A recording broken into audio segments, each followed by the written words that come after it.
Good morning, Ghana. Good morning, lovely listeners of GhanaTalks Radio. You are welcome to the GhanaTalks Breakfast Show. It's a beautiful brand new day, and we are here to bring you the latest headlines making waves in the news, from politics to business, from sports to entertainment, and everything in between. We've got you covered with the most relevant stories. As usual, I remain your host, Esnafia Bedu. And joining me today on our news headline review is Miss Regina Bless and Miss Debbie Ados. Good morning, my panelists. Good morning. How are we doing? You're doing great. Miss Regina. Yeah. How are you? I'm fine. What of you? I'm good. I see you in a very good mood this morning. What's the secret? Do you mind sharing with us? There's no secrets. Or is it because the secret is the gifts of life. Oh, it's a gift of life? Yeah. Are you sure there's no Momo? No. Hey, why? Here too. No alert? No alert. No alert. No alert. Oh. So yesterday it didn't rain, but it was drizzled. Yeah, it drizzled. Wow. Yeah, it did. But I'm just hoping we will not hear any stories that in Myanmar I say. Oh no. Oh, okay. Because yesterday when it rained, was it yesterday? The day before yesterday? Did you say it rained yesterday? It drizzled. It drizzled at dawn. My place now. Oh. My bonnie. All right, so let's delve straight into our news headline for today. No government directly creates jobs. Ken Thompson,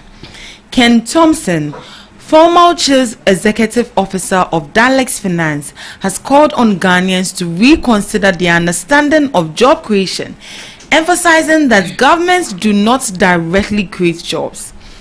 Speaking on the challenges facing the country, Ken Thompson highlighted the need for a shift in mindset among the youth. He expressed concern over the aspiration of many young people, noting that a significant number aim to work in institutions like the Bank of Ghana, which he believes reflects deeper systemic issues. Ken Thompson also pointed out that the lack of resources in some institutions, saying you go to some of these institutions and some of them don't even have desks to sit on. While acknowledging the struggles faced by the youth, Thompson emphasized the challenges are not their fault. First, it is not the young people's fault. Ghana is really in a difficult place to survive. This is what Ken Thompson is saying, and then from his submission he said he argues that job creation is primarily driven by the private sector and then not the government. Indirectly, he's saying that the government doesn't directly create jobs for young people. He also suggests that young people should look beyond the public sector employment. You look outside the box. It's not necessarily that you need to find a job rightly in the public sector. He believes that many young people misunderstand job opportunities, often aspiring for government or central bank jobs instead of seeking alternative career paths in entrepreneurship or the private sector. So Mr. Thompson also points out that some public institutions lack basic infrastructure, including desks and proper working conditions. This is where he acknowledges that young people face a tough economic environment and clarifies that the struggle to find jobs is not their fault, but rather is as a result of economic difficulty and structural inefficiencies in Ghana. What do you make of that, Ms. Regina? Okay, so I would like to start from where he says governments do not create jobs directly. With that being said, I do agree with him, because the governments they are not the ones, or they are not a sector which creates jobs directly.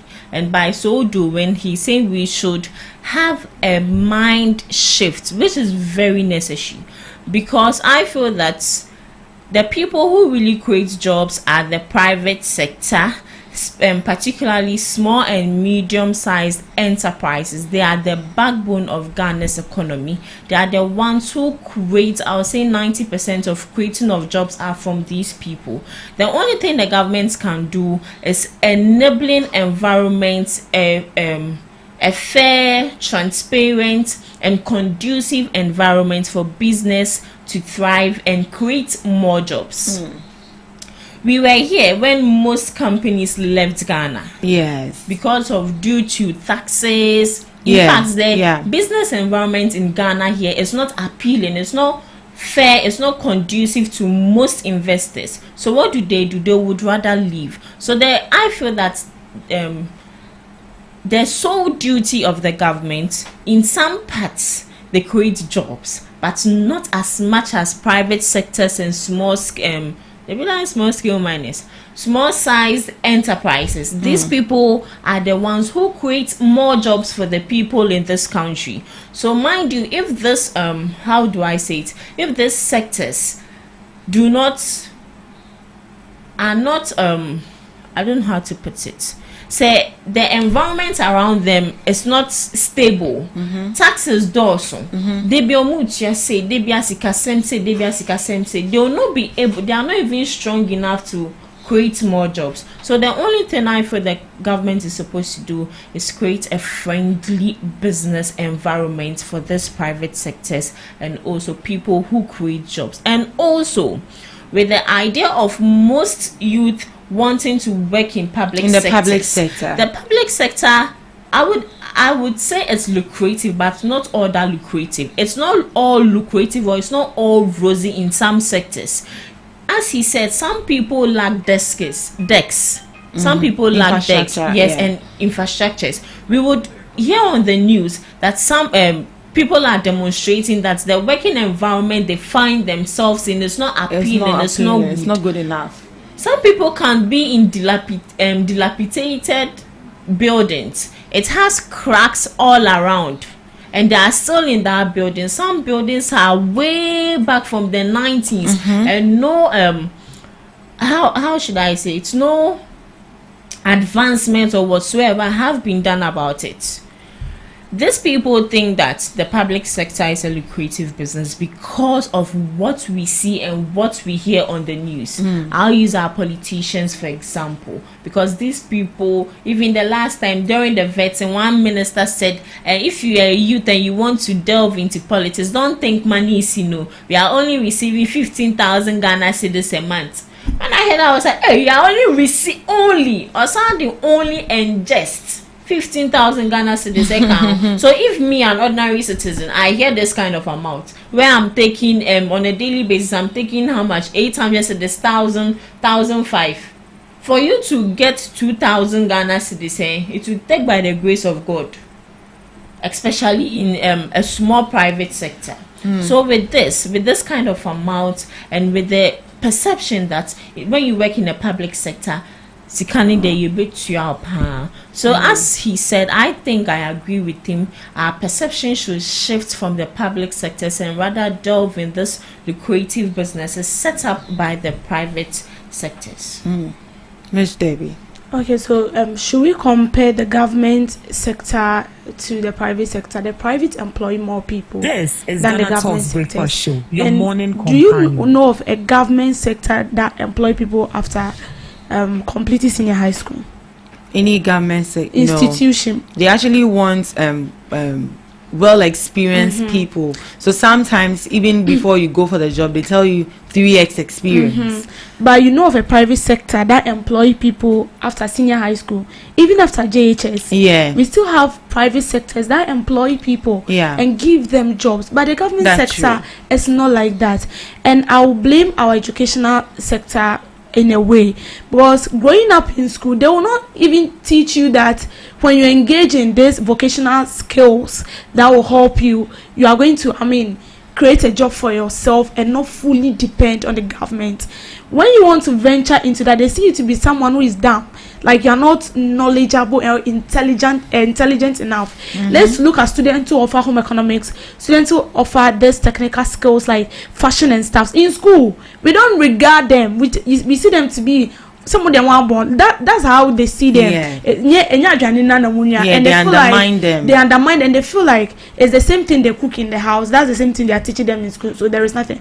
But I can tell you, taking home economics seriously or taking fashion seriously, you can earn like you earn a lot than somebody. Just imagine you go to school, maybe you did fashion in the senior high school, and then you went to top up in the university or somewhere else in a fashion school, training college or something. The money you earn is even more than what a doctor that goes to school for 7 years. And then even with that 7 years, it's not guaranteed that you would be employed in this country, because you and I know what we are talking about. It's not that easy. And I mean, acquiring a job in this country has to do with who you know.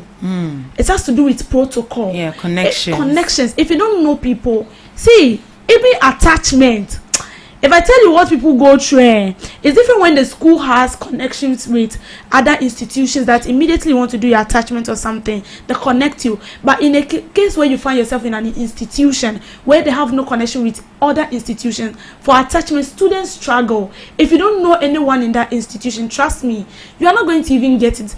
Come to talk about you being employed.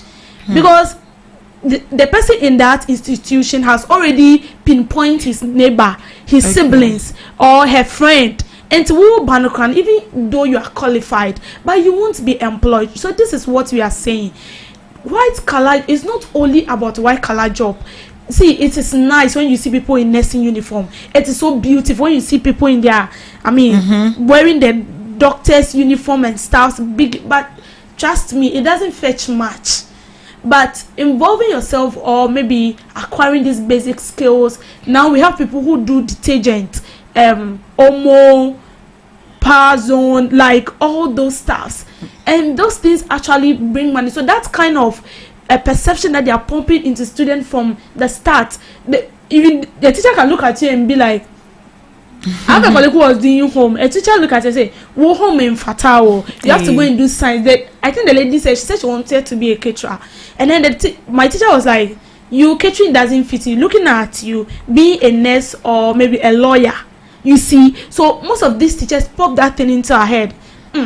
This, like, people wouldn't respect you. People, but it's not that. Don't look at what people will say. It's your pocket though. At the end of the day, the money is coming straight into your pocket, not into someone's pocket. And this vocational skills and stuff, you get money literally every day. Every day you get money. There will be money on you. So I feel like they should start from the basic schools. They should let the students understand that it's not only about you being a nurse, being a doctor, being a lawyer, but you should also know this. Even if you want to be a lawyer or a doctor, see, learn some skills. When COVID came, I know of people who send their awards to this fashion school, catering school, technical school to learn basic handiworks. Exactly, because they were home for, the school was closed down for how many months, and most of these students were sent into that sectors to acquire basic skills before going back to school. So in short, what we are saying is that the vocational skills is very important. Don't only think about white collar job, because it's not guaranteed. It's 50-50. You might complete and not get work to do. So when you have something like this to support yourself, what you are, expecting the government to employ you or something, you still have something to do. So if in case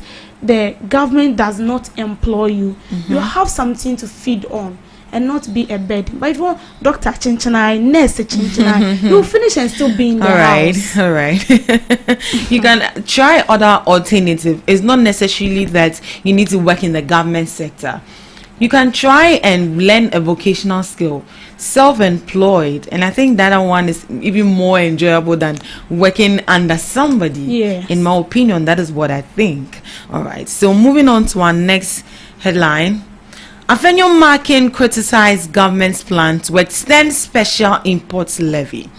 Minority leader Alexander Afenyo Markin has strongly criticized the government's proposal to extend the special imports levy from 2025 to 2028, describing it as a move that disregards the concern of ordinary Ghanaians and importers.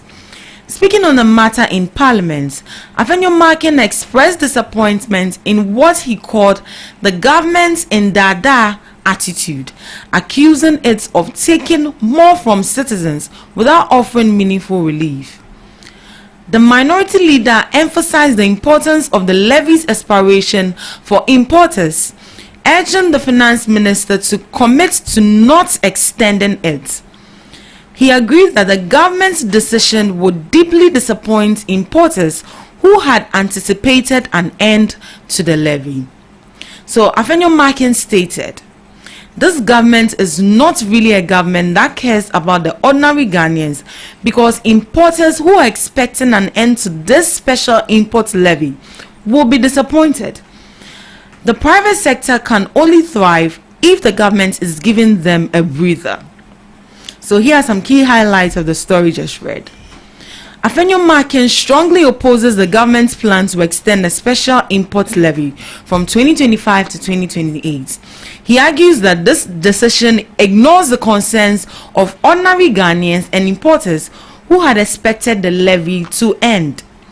He also accuses the government of indada, which is deceptive, a deceptive attitude, implying that it takes more from citizens without offering relief. Afenyo Makin also asserts that importers will be deeply disappointed as they had anticipated the levy's expiration. He emphasized that government policies should support, not burden the private sector, as businesses need a financial breather to thrive. So this is what Afenyo is saying, and I know someone is going to sit somewhere and going to bash him that when your party came into power, you know the e-levy is going to drain us a lot, but what did you do? You still passed the bill. What do you think, Miss Debbie? In as much as we are appealing to the government to scrap levies that has to do with the e-levy, the betting tax, and all that, there has to be a way to also generate revenue into the country. Yeah. So we are scrapping e-levy and stuff, but we have to also take a different route to acquire money into the system.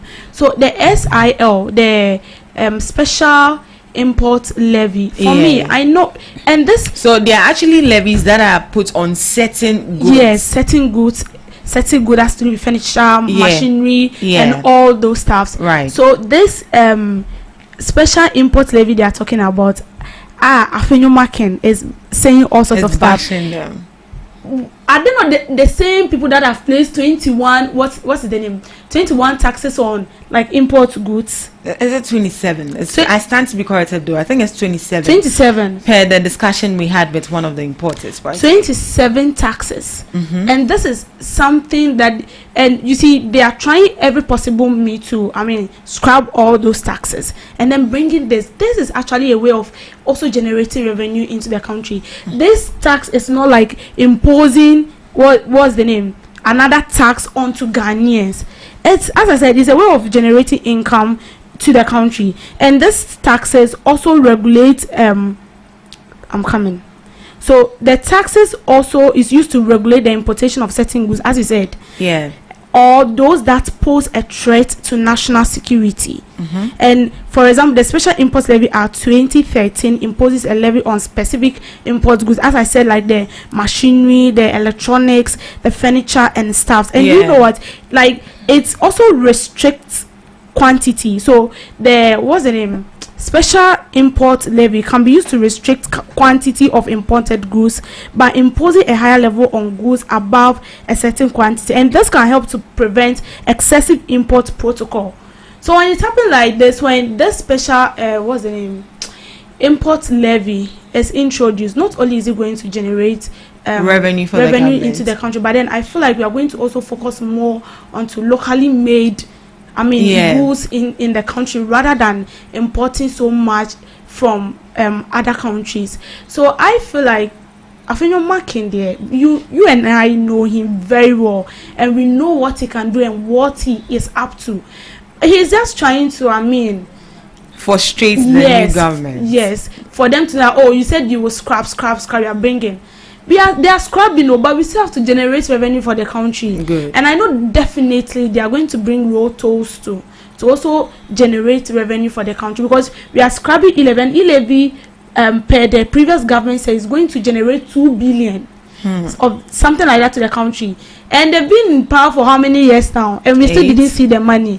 So scrapping this e-levy is like scrapping 2 billion. So it means they have to also find a different means to also, fill in that gap. So what Afenyomakin is saying is just, it's one of his normal talks. Yeah, but he can't use that to intimidate anybody. All right, your submission, Miss Regina. Okay, so from my perspective, I feel that with the special import levy, it is one of the major, should I say, major avenue to get more revenue to help with Ghana's economy, in the sense that, as she said, it would, if a higher tax is being imposed on it, it will deter these importers from importing more into Ghana, but rather eat what Ghana gives to them. Whatever Ghana presents to them, whatever Ghana is producing, these importers will rather have focus on it more. And also, if they are supposed to have focus on this, I feel that people who produce things in Ghana should I say rebrand themselves, because maybe let me use the local rice for example. Okay. This local rice especially is not appealing at all because you would have to wash to take out sandstones from it. So with this local rice, they can produce it, package it nicely, and people who import rice, who import other things, would rather focus on buying from Ghana because the packaging is nice, everything is on point, no stress related to it.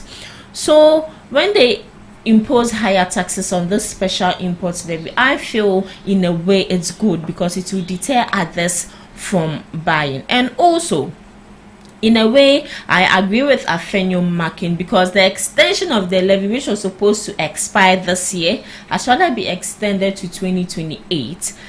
It will get to a point when these people import things and Ghanaians who rather purchase their goods, they would start complaining that things are on the rise, and they will not blame anyone. No, it's the governments that will come to blame.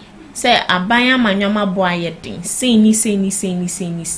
So in a way, it has its negative side, it has its positive side. So I feel that they should just come together, have a discussion. People who have more ideas, people who specialize in that sector, should come together and talk about it, the way forward. If it's really good to take it off, if it's good to continue with it, impose higher taxes, or rather decrease it, they should come out and explain to us. But how is this going to impact our inflation rates as a country? It would, because all they do is import into the system, and you are not even using you are using dollar to buy it out there. Yeah. And should I say the CD is still remaining, or the CD is going up? That one, unless we call an economist, I think the CD will go up. The CD will go up. So I feel that with inflation, it starts from us. We are even the ones making it rise, whereas it's supposed to decrease. So it starts from us. We should start purchasing Ghanaian good products. And as I said, for someone to purchase a Ghanaian good product, even if you are buying something, now you're Ghana, papa.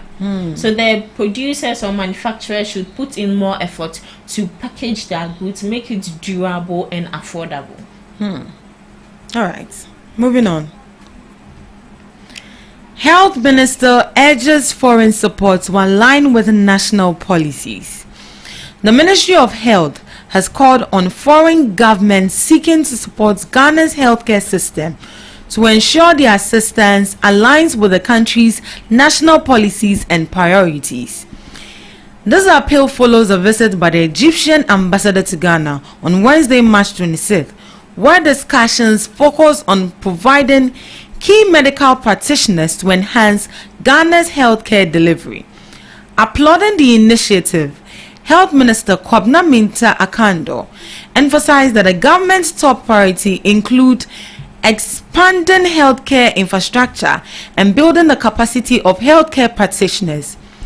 He urged other governments to prioritize alignment with national policies when offering support to ensure long-term impact. I would wish that if you want to leave a legacy in this country, let it be absolute. In my language, there's a saying that when you escort someone, lead them to a place where it's most appreciated and impactful. For example, while we are preparing to bring in physicians and equipment, we must also provide the necessary infrastructure. Our country faces a significant housing infrastructure deficit, and that is what we need the most, he stated.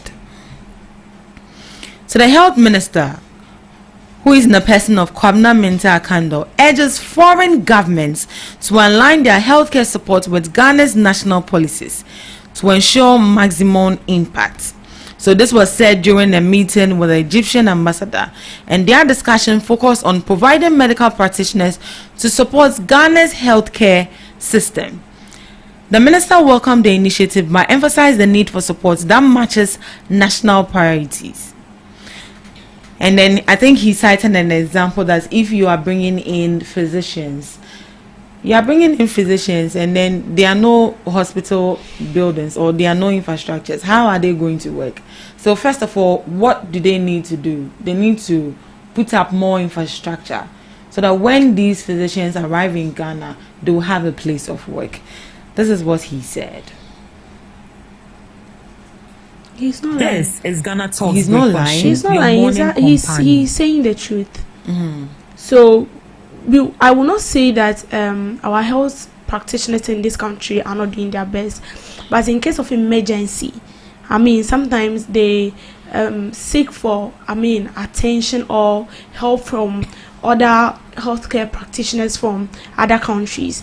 But here lies the case: this ambassador wants to bring in health practitioners from her country to help us. But as you said, as they are coming, in which hospital are they going to practice their whatever they've learned in school? And even with that, where are they going to stay? Because hospitals have bungalows. Yes. Hospitals have bungalows for nurses. And this is a major problem why a lot of nurses and doctors, when they are posted into certain parts in this country, they don't want to go. Because sometimes you get there, even the CHIPS compound, very poor, very bad. They don't even have this basic equipment that will help them to deliver a successful healthcare or health needs to this patient. Not to even talk about where they sleep. And so if the person is posted, immediately the person land, they're looking at the conditions and everything. I wouldn't come back. I'll have to change wherever I've been posted to a different place. And it was recently I saw, was it a member of parliament or someone saying that almost 18 or 14 health practitioners in this country, not from other country, posted to some communities have rejected because they are lacking quality infrastructure. So if you want to help us, when it comes to healthcare infrastructures in this country, not only healthcare, let's look at the educational sector, it's very bad. So if you want to help us, you have to start from this side. Make sure if you go to, I've not been there before, but on social media, if you look at their healthcare sectors, like their infrastructure, everything on point. Even the equipment or the tools they use in delivering or giving treatment to the patient is top notch. If you're not, I'm not praying for anybody to be sick. The way you are praising them, when you get there, you get healed. Okay. Because the environment alone counts. Yeah, the environment. But getting to a hospital, you can actually go to a hospital and come back with another sickness. Yes, you can either go and then come back with an infection. Example is malaria. But sometimes you get to the hospital, their windows are very bad. They have to use net, even though it is in the hospital. But I'm telling you, my place, the hospital there, if you don't come back with malaria, then I don't know what you come back with again, because the mosquitoes there, their teeth are not the normal mosquitoes I know. And you see, when it comes to infrastructure, as I said, it's very poor. So they should start from there. They should help us. If the previous government was even able to complete his agenda 111 hospital destiny, it would have helped. Like the only thing they would do was to even help us or source us with this basic things that they will need to operate in that hospital. But here lies the case. Half crowd, they couldn't even finish. So if you want to help us, you are just pleading that you start from this side and then the rest comes in. Trust me, we'll really appreciate it. But don't you think that is what is actually affecting us as a country? Because here lies the case, we are training more nurses and more teachers, but we don't have the infrastructure to even allow them to go and put in work what they have actually been trained for. It's really affecting. That is why most of the nurses after school, they are seeking for opportunity to in go those outside countries the country so that they can exhibit what they have learned and also learn more. But here, and see, even if the money is allocated, they still spend the money. So how are they going to complete this infrastructure that we are talking about? And it's a main issue that has to be tackled urgently. But if they are saying they want to help us with what the Minister of Health is saying, they should start from there. Because when the infrastructures are being built, the hospitals are there, you will be employed to work. And then you can also bring in practitioners that are very intellectual, and then they'll help. They are not only coming to practice, but I'm sure our own nurses and doctors will also learn from them. All right. But your submission, please, Miss Regina. Okay, so with the little I can say, as it stands now, Ghana's healthcare system faces significant challenges, and I wouldn't say we do not have enough health professionals. We have a lot of them. The only thing lacking is medical infrastructure, some equipment, and other things, and also with the housing project, because you can't take someone out from the country, a top tier medical professional, say no, they don't do that. There's a housing project for them where when they come, they live in. And right now, we don't even have where you even go to a hospital, then they'll be complaining. We do not have a bed. We don't have someone to conduct this kind of thing. Even sometimes when you go to Kolebu and then 37, you say, for mattress, even they stop hospitals. Oh. How much more this inkiting. So I feel with what the Minister of Health is saying, it's aligns with the nation's policies, and with what the Egyptian ambassador, oh please, I thought she would rather say that they are giving us money to build more health facilities, to import more your friend is saying health equipment to. You want to say something? But we already have hospitals which are uncompleted, so why don't we focus on completing them rather? Then right after the completion, then we can endorse. It's because that hospital wasn't built during my government tenure.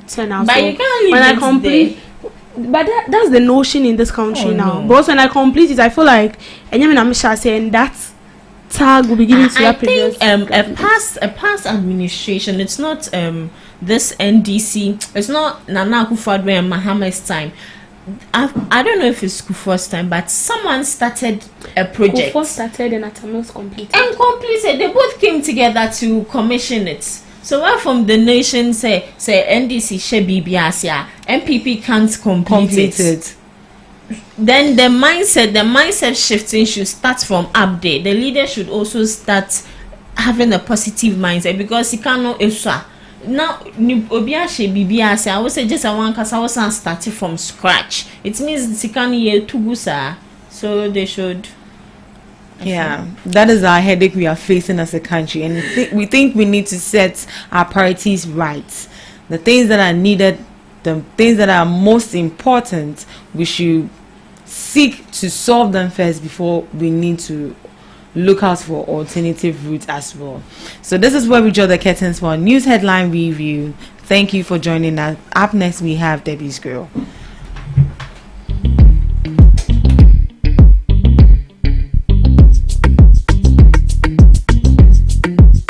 This is GhanaTalks Breakfast Show, your morning companion.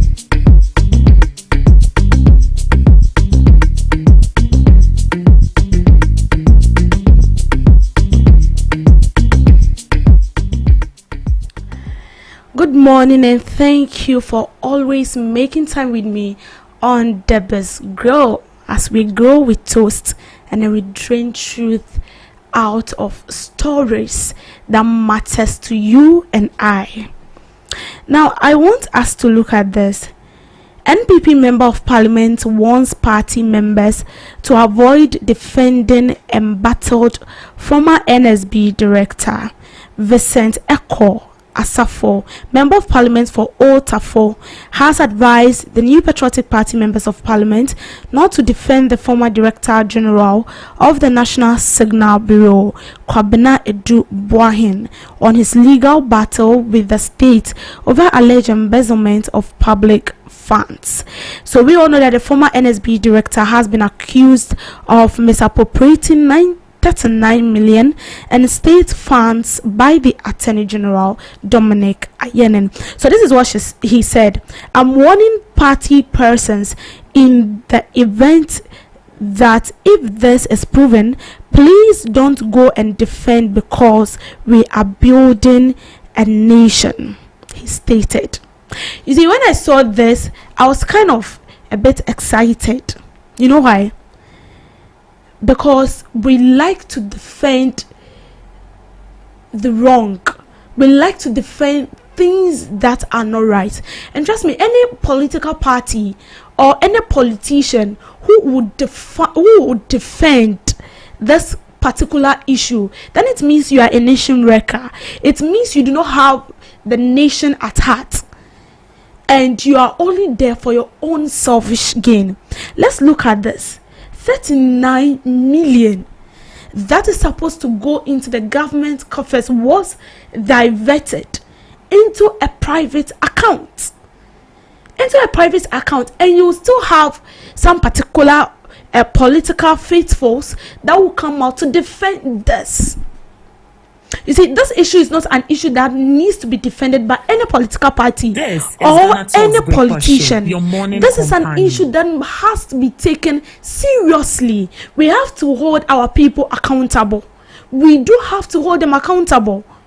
Because, such a huge sum of money cannot be diverted into your account just like that. Just imagine if nobody came across this, or none of us have a fair idea that something of this sort is ongoing.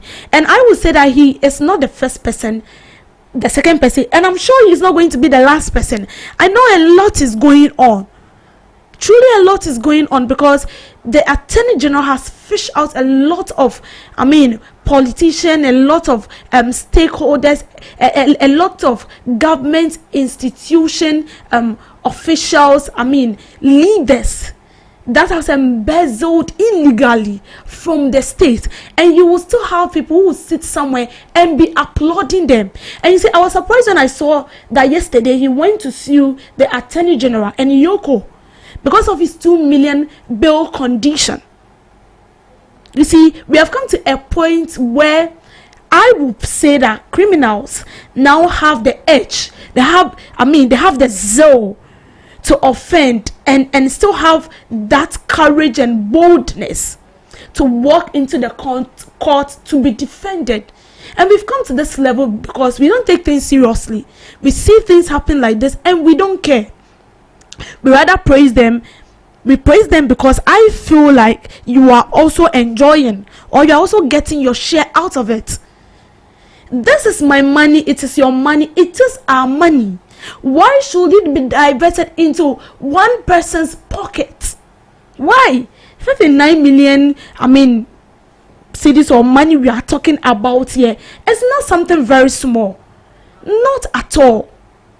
So this particular issue should not be defended by any political party. It shouldn't be defended by any political leader. We should stand against this and fight and make sure that whether he is found culpable, or any other person who has engaged in a corrupt way that has caused financial loss to the state and is found guilty, should be prosecuted. When we do these things, it cautions others to be careful. But in a case where we identify corrupt officials and we allow them to go scot-free, we are creating room for more corrupt activities. Yes, that is what we are doing. If we don't prosecute these people, they feel that kind of boldness to steal more from the state, to steal our money. And you know why? I feel like we've made politics and other institutions, government institution, and an avenue, like an easy to go avenue to steal money. We've made this so cheap that everyone at all can just stand up and say that I want to become a politician, I want to become this, and then immediately they get the power. All they think of is how to milk the state. But trust me, when we make this avenue a very difficult one to access, you being there, you'll be very, very careful. Very, very careful. This is not an issue where we are supposed to sleep. No, this is not an issue where we will sit and then we will just let it go like that. No, we shouldn't let this keep happening, because we've seen incidents, we've seen cases, we've seen corrupt cases that has brought up, we've spoke about it and a lot of stuff, and at the end of the day we see absolutely nothing happening to those people, and they walk about freely with their chest out, walking with full boldness, because they easily get away with it. No, this issue must be dealt with it with all seriousness. We should deal with this issue as it is. And if truly this man is found guilty, he should be prosecuted. He should be allowed to face the law. No one is above the law. I am not above the law. You are not above the law. Even the president of this country is not above the law. And so if any public official, even if it is the president of this country, that has embezzled from the state illegally, and he is found culpable, he should be prosecuted and allowed to face the law. That is how we can thrive as a nation. That is how we can thrive as a country. But in a country where we don't care, like we've make everything so easy, we've created rooms for people to steal and allowed to go scot-free, then corruption will continue to increase and double up in the country. But trust me, any political party or any political official that will stand against this issue should be pinned down. Thank you for making time with me on Debbie's Grill.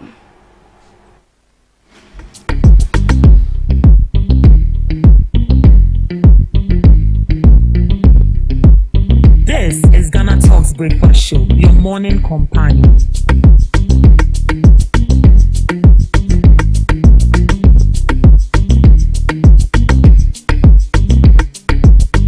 This is GhanaTalks Breakfast Show, your morning companion. Thank you so much, and that was the Debbie's Grill. Heat, cause it heats. Thank you so much. Up next we have Today in History with Miss Regina Bless. Thank you very much. So you are welcome to Today in History. And did you know, live on GhanaTalks Breakfast Show, where we educate and entertain ourselves. So without wasting much time, so today 27, Will Smith slapped Chris Rock on stage at the 94th Academy Awards ceremony, winning the Oscar for Best Actor. Just minutes later, Smith later resigned from the Academy of Motion Picture Arts and Sciences and received a 10-year ban from the Oscars. Today in History, Toyin Agbetu, founder of Legally, a British-based Pan-African human rights organization, staged a one-man protest at an event commemorating the 200th anniversary of the abolition of British slavery. This event, held at Westminster Abbey in 2007, was attended by Queen Elizabeth II, Tony Blair, and other prominent figures. Agbetu disrupted the ceremony, shouting that it was an insult to African people and that the British government should apologize for its role in slavery. He also criticized the event for focusing on William Wilberforce, a British abolitionist, rather than acknowledging the struggles and resistance of African people. On this day, 1951, Nelson Mandela was admitted as an attorney, entitling him to practice in the province of Transvaal, South Africa.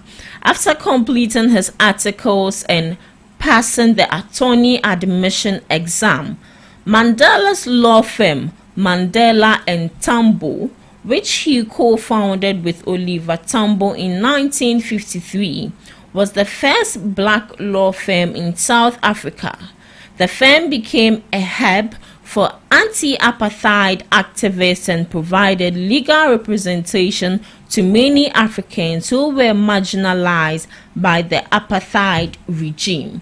Moving forward, in 1900, the London Parliament passed the War Loan Act, allocating a substantial £35 million to support the British efforts in the Boer War in South Africa. This significant financial commitment underscored the British Empire's determination to maintain control in the region. The Boer War, fought between the British Empire and the two independent Boer states, the Orange Free State and the South African Republic, lasted from 1899 to 1902. Moving to Did You Know for today. So did you know that there is a museum dedicated to failure? Boasting around 159 field products and innovations, the Turing Museum of Failure features displays on such bad ideas as Harley-Davidson perfume, Colgate frozen entries, and Microsoft Zune. So this museum is dedicated to failure. Did you also know that our sharpest memories are from early adulthood, usually called the reminiscence BEMB? This psychological concept theorizes that as adults reflect on their lives, they remember more events from their 20s than from any other time. Did you know that someone was constipated for 45 days in 2013?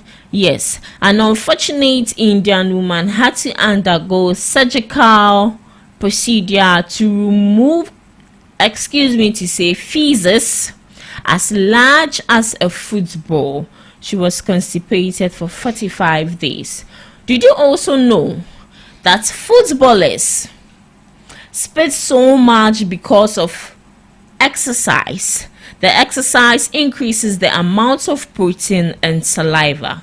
When you exercise, the amount of protein secreted into the saliva increases. A protein mucus named MUC5B makes your saliva thicker when you are exercising, which makes it more difficult to swallow, so they tend to spit more. It may occur during exercise because they breathe through their mouth more and not with their nose. Did you also know that people who eat whatever they want and stay slim have a slow metabolism, not fast? A skinny person tends to have less muscle mass than others, meaning their basal metabolic rate is lower than those of a high muscle mass. This gives them a slow metabolism, not a fast one. So if you see a slim lady like me and I'm eating plenty and you think I'm not becoming fat, so you want to eat, you become fat and I'll still be there. So this is where I'll end today's Today in History. And did you know, live on Ghana Talks Breakfast Show. Thank you so much for the fun facts. Hey, but wait, there's a museum that has been dedicated for failure. Failure. Why? So if maybe is it indirectly they want people to feel they are ready for failure or what? I'm not sure, but it's specifically for failure. The same way I feel they have a museum that showcases people's talents, people's victories and all that. Oh, okay, so it has to do with a museum that want to showcase people's failure or something. So maybe not intentionally, but something you went through. Yeah. Okay. So as they said, Davidson perfume, and also Colgate Frozen and Microsoft Zoom. So this maybe I want to bring up, or I want to manufacture a laptop and I failed. I can present my laptop. This is a product of failure, so you can have it. I feel like it's a way of motivating others. Yeah, it's a way of not motivating because yourself. they want you to feel bad. But how is it motivating No, it's others? not, because this, we know of Microsoft, we know of Colgate. Yes. Now these people are top brands. Yes. And Okay, even okay. Davidson Alright. perfume. Yeah. So And then reading about them, you know that they failed sometimes. at a point, so how much more and you it's also a motivation to people coming up. People nowadays think that when they feel and that's it. But rather you have to continue to please get it well. don't feel Colgate car feel that before it became Colgate, and then Elon Musk also Microsoft on this is failing. And so don't be too hard on perfume. yourself when Exactly. you fail. Don't be too hard on It yourself also when you fail. doesn't mean that don't learn Exactly. and avoid failure. I prefer that one though. Learn and avoid failure. Right. But don't be too hard on yourself when you fail. No. It's actually a stepping stone for you to learn and then come back bigger and Stronger. better. Yes. And a person with a constipation for 45 years. For 45 days. My God. What And would you have think caused that- it? You know, listen, I'm talking to you directly. You know those who eat bread. Oh, I beg. Yeah, true. Bread. It's very bad. See, too much flour. No. Oh, but maybe why? Why? Do you No, eat bread? like you people actually, I don't pretend. No, she was but actually you know who talking. you are No, directing she was to. speaking to me This directly. is indirectly. I might be talking to you, but indirectly. But why? The dress fits you, trying to- Anna. I wonder. I Ese Who woman. the cap fits? Let them wait. Ese woman. This is not. All right. So we had an exciting news yesterday as a country. Pampana, the E-levy has finally been scrapped. How At long excited last. Yeah, at long last. I mean, how do you feel about that? Happy, excited. Yeah. I'm so happy, but you know, don't be watching me like that. I'm very excited, but you know, President Mahama has to sign before everything, and even though they have, Parliament has agreed on abolishing it, but you are left with our president to, put some signature there. Me, I feel that this E-levy betting lotto was already scrapped way before even these people wanted to bring it, because a bold president. Don't go there. I know where you're going to. Okay, let me let you. Let her land. No. Let her land. I'm being unfair. Let her land. Please come again. No. Our able president flow. Yes. Please flow. Our able president. It's about me when he said he wanted to scrap the email. Oh no, Baumia. You said because has already been scrapped. And our able president. Our able president made that presentation during his manifesto. Yeah, even though say it's not formally out, so it's not being signed, but from the moment he said it during his so spiritually during his campaign, not a diachim de dao. That is going no, but we've had sequence of presidents who have come into power and then they promised that they are going to do this, they're going to do that, and then at some point we even get angry and get so tired. You know, I feel Mahama, as he said, a museum dedicated for failure. Mahama came, failed, he went back, sat behind and was monitoring, working on his mistakes. This I feel is a perfect timing. He went back and came back stronger. God works in mysterious way. Sometimes you wouldn't know your failure, what God is preparing you for. Somebody shout amen. Hallelujah.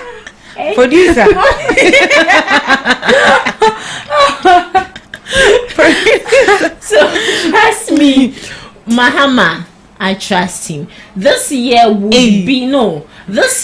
be a year of torture. Do you know? A year of a year of bad deeds for him, but trust me, the upcoming years will be marvelous. Wow, are you a prophetess? I'm not a prophetess, but people have already started tagging Mahama as bad luck. Hello? Mahama is never a bad luck. Your Mahama? Yes, he's my Mahama. Me since a Kojohoho, before I was born, he was my crush. Yes. But he's married. Miss Debbie. You know, I saw comments yesterday and people were like, Mahama, you've won my vote. In fact, MPP will be in opposition for 26 years. Wow. Because of what he did. So what we want is you promising and fulfilling it. That's all. But you know, people have come out to bash him that the money that is generating revenue for the government. Now you're taking it off. How are you going to be generating money for the government? The e-levy, they said, has generated a lot of revenue for the country. Have you seen what the money has been used for? Well, I don't feel, in my opinion, please don't come for me, I don't think it has generated money for the country. It has generated money for the individual. It has generated money for the country, but because of how corrupt they are, we didn't see the essence of the money. Because now that it is being taken off, about 2 billion Ghana cedis will be coming back to the public. Yeah. So even just imagine that if that 2 billion was truly generated, if our leaders were compassionate, if our leaders were not corrupt, do you think Ghana will still be here? That money could have gone a long way, trust me, without even they going to the IMF to borrow. 2 billion, not million. And look at the number of times people actually make transactions in a day. They made money. They didn't just pump champagne. This is actually a very big relief. They did make money, but we didn't see it. As you said, the money was diverting into some people's accounts and their pockets and stuff, and we didn't see. So scrubbing it is not a big deal at all. And also that people can now get married because that was what was it, Ayariga? Yes. The majority leader. How can they get married? How is e-levy going? But you go to for the list. Now every is kind of fuel. So when the money comes, that's being come on. You can go back and exaggerate. Letting you marry. E-levy never worry. But I think it's a very big relief for the Ghanaian. Taking that levy off. People said it was evil. It was evil. Trust me. Evil tax. And it was evil. This one is from the Marine Kingdom, like dark seas. Yes. All right. They are happy. Yeah. So I think it's serving the MPP right. They are supposed to be learning, not to be making noise. You see, they promised, they fulfilled it. Exactly. You don't tell us A and then even this e-levy or whatever betting tax these people brought could have been scrapped even during the administration, but because of abroad they were waiting, because Baumia even said when it comes, which means it was intentionally implemented, that when it comes into power he will abolish it. Or did they implement that for it to be a winning strategy for Baumia? And your shit. Because they are in opposition. And your said by Debbie. All right, thank you so much for joining us in the first segment of the Ghana Talks Breakfast Show. Right after the news, we'll be coming up with the second segment with some insightful discussions and knowledgeable guests to give us their opinion and their perspective on the topic. All right. Right after this, we are going for the news. This is Ghana Talks Radio, the best station rocking the nation. We bring you local news, business news, international, sports, and entertainment news. Right here on GTR. Hello, good morning, and welcome to the Daybreak News on Ghana Talks Radio. Coming up, oral is to help fight corruption, not which hunt anyone. Mahama. In other stories, we are open to criticisms, feedback to improve governance. Mahama to GBA. Amewu released after national security arrest over SkyTrain scandal, and we don't need rise. Edumfa victims reject Interior Minister's donation. This business, sports and showbiz is coming in this morning's bulletin. The news will be read by Awentemi Akansukum. Now, the details. President John Dramani Mahama has reiterated that the Operation Recover or Loot Oral initiative was created to combat corruption and ensure accountability in public office rather than to target individuals unfairly. Speaking to members of the Ghana Bar Association during a courtesy call Wednesday, Mahama emphasized Oral's role as a platform for whistleblowers to report corruption with proper investigative procedures in place. He noted that corruption was among the top 5 concerns of Ghanaians during the last campaign, making it essential for the government to take a stronger stance in addressing the issue. Mahama explained that Oral was designed to provide a direct platform for whistleblowers with a hotline that received over 2,000 calls. While some allegations proved baseless, others were substantial and were forwarded to the Attorney General for further action. He stressed that the initiative was not a tool for political persecution, but a crucial mechanism in the fight against corruption. His remarks underscored the government's commitment to tackling corruption and promoting transparency in governance.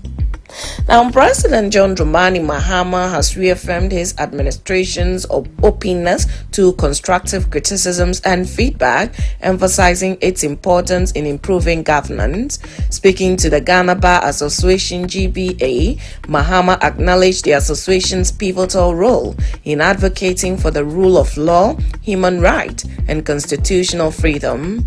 He emphasized and encouraged the GBA and other civil society organizations to freely point out areas where governance could be improved, likening their role to observers who can identify when a path is veering off course.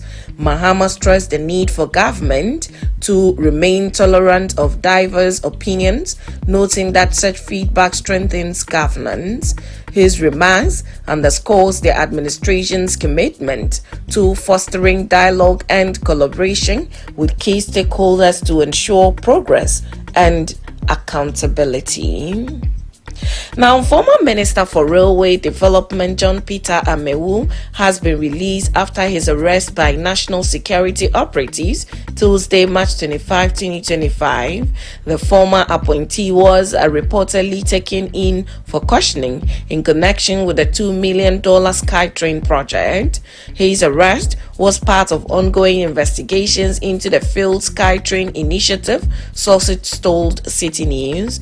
The project, which had $2 million allegedly committed to it, was revealed to have not met its objectives, as confirmed by Attorney General and Minister of Justice Dr. Dominic Ayeni during a recent press briefing on Monday, March 24.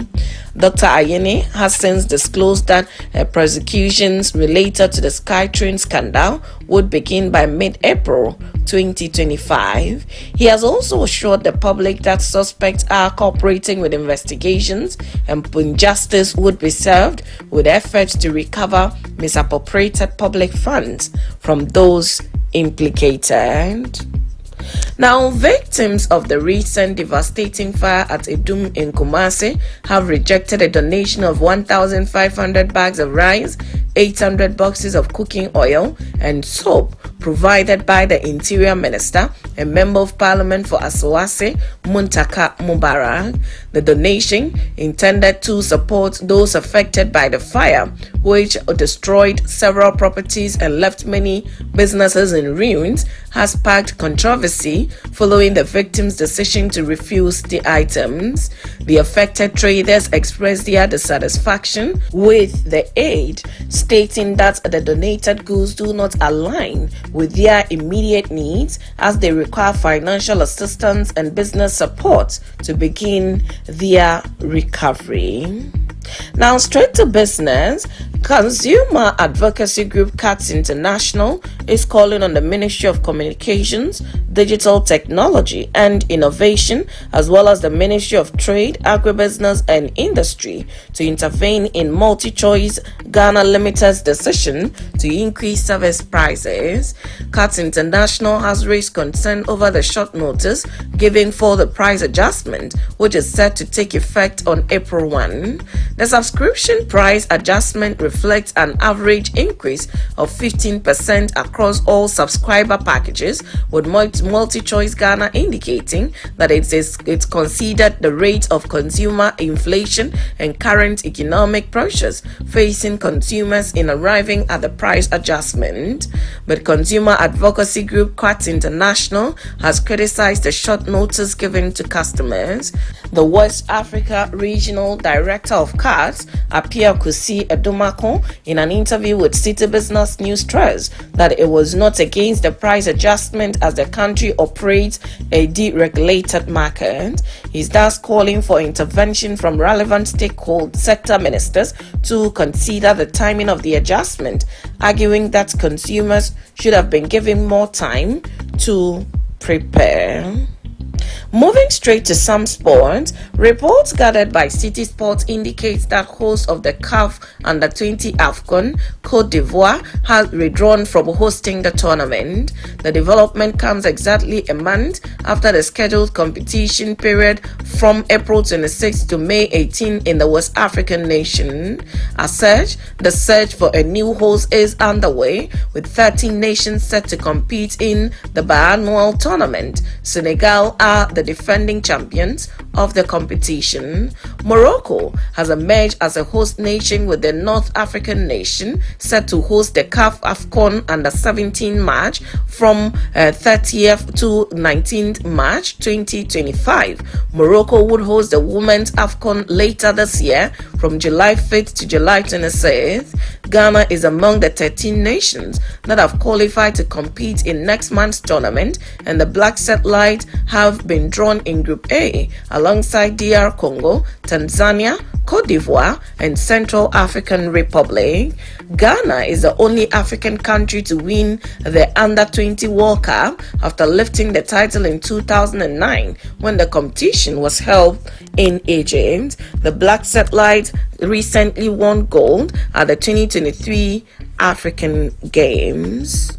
Now to some showbiz, veteran Nollywood actor Jade Kosoko has opened up about his financial reality, stating that despite his decades-long career in the film industry, the fame has not translated into wealth. Speaking on the Hottest Bunch podcast, the 71-year-old actor shared that while he is comfortable, he does not consider himself wealthy by Nigerian standard. I've been in the movie industry for this long. I thank God that I can eat 3 square meals, but can I claim to be a rich man by Nigerian standards? No, he said. Jade Kosoko also addressed the impact of piracy on the Nigerian movie industry, stressing the need for stricter penalties to deter offenders. The punishment in the copyright law for piracy is still not strong enough as far as I am concerned. Somebody who has been pirating people's work for years is a billionaire. So how much do you want to fine him?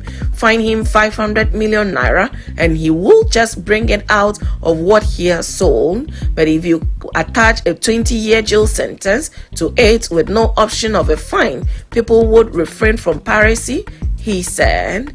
Jade Kosoko, who began his acting career as a child actor in 1964 with a television production Makanjola, remains a revered figure in Nollywood, advocating for better policies to protect the industry. And that's it with the Daybreak News on Ghana Talks Radio. Log on to www.GhanaTalksRadio.com for more of these stories. The news was read by Awintemi Akansukum. I say thanks so much for making time. Do have a good morning.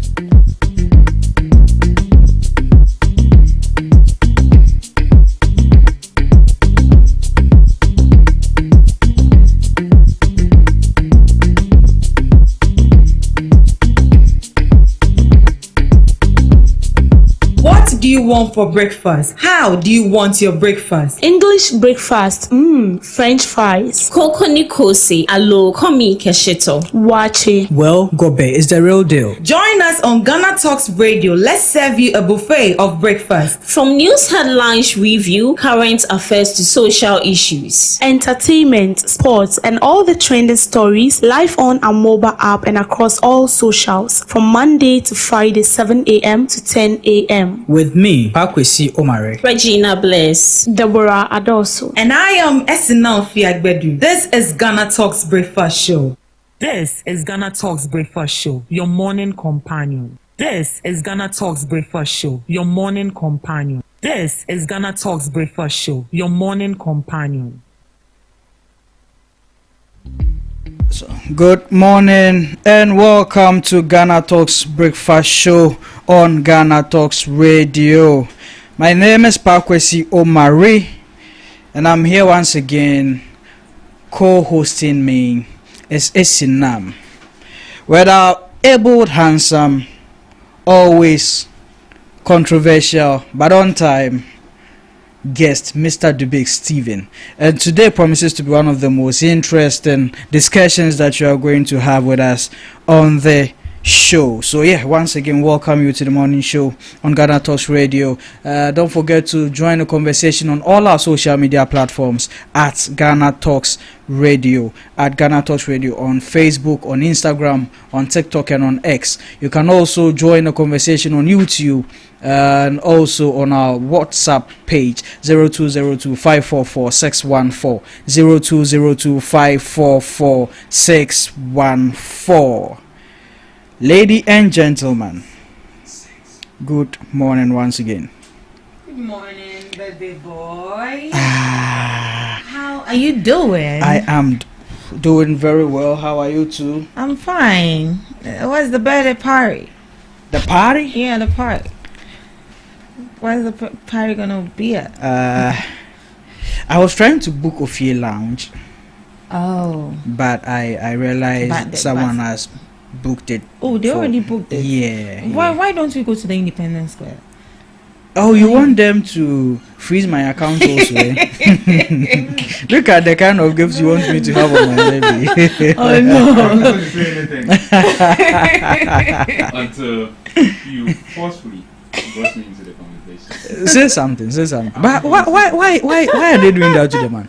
Why are they doing what to the man? So somebody gets more money. If it's decides to celebrate. Now. Hey. So now we can't even celebrate birthday parties. Oh, no. You can celebrate your birthday party, but you must do it when you know that you've satisfied all the conditions with your revenue. You know, if you have to pay tax, you celebrate your birthday knowing that you've paid all your taxes. So they are freezing his account because of taxes.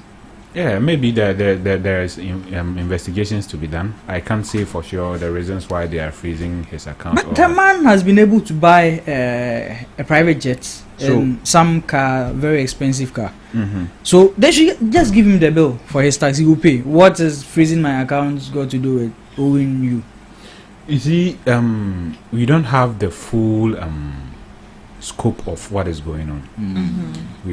We've seen rumors. Yeah. You know, we've not actually seen the reasons why all these are happening.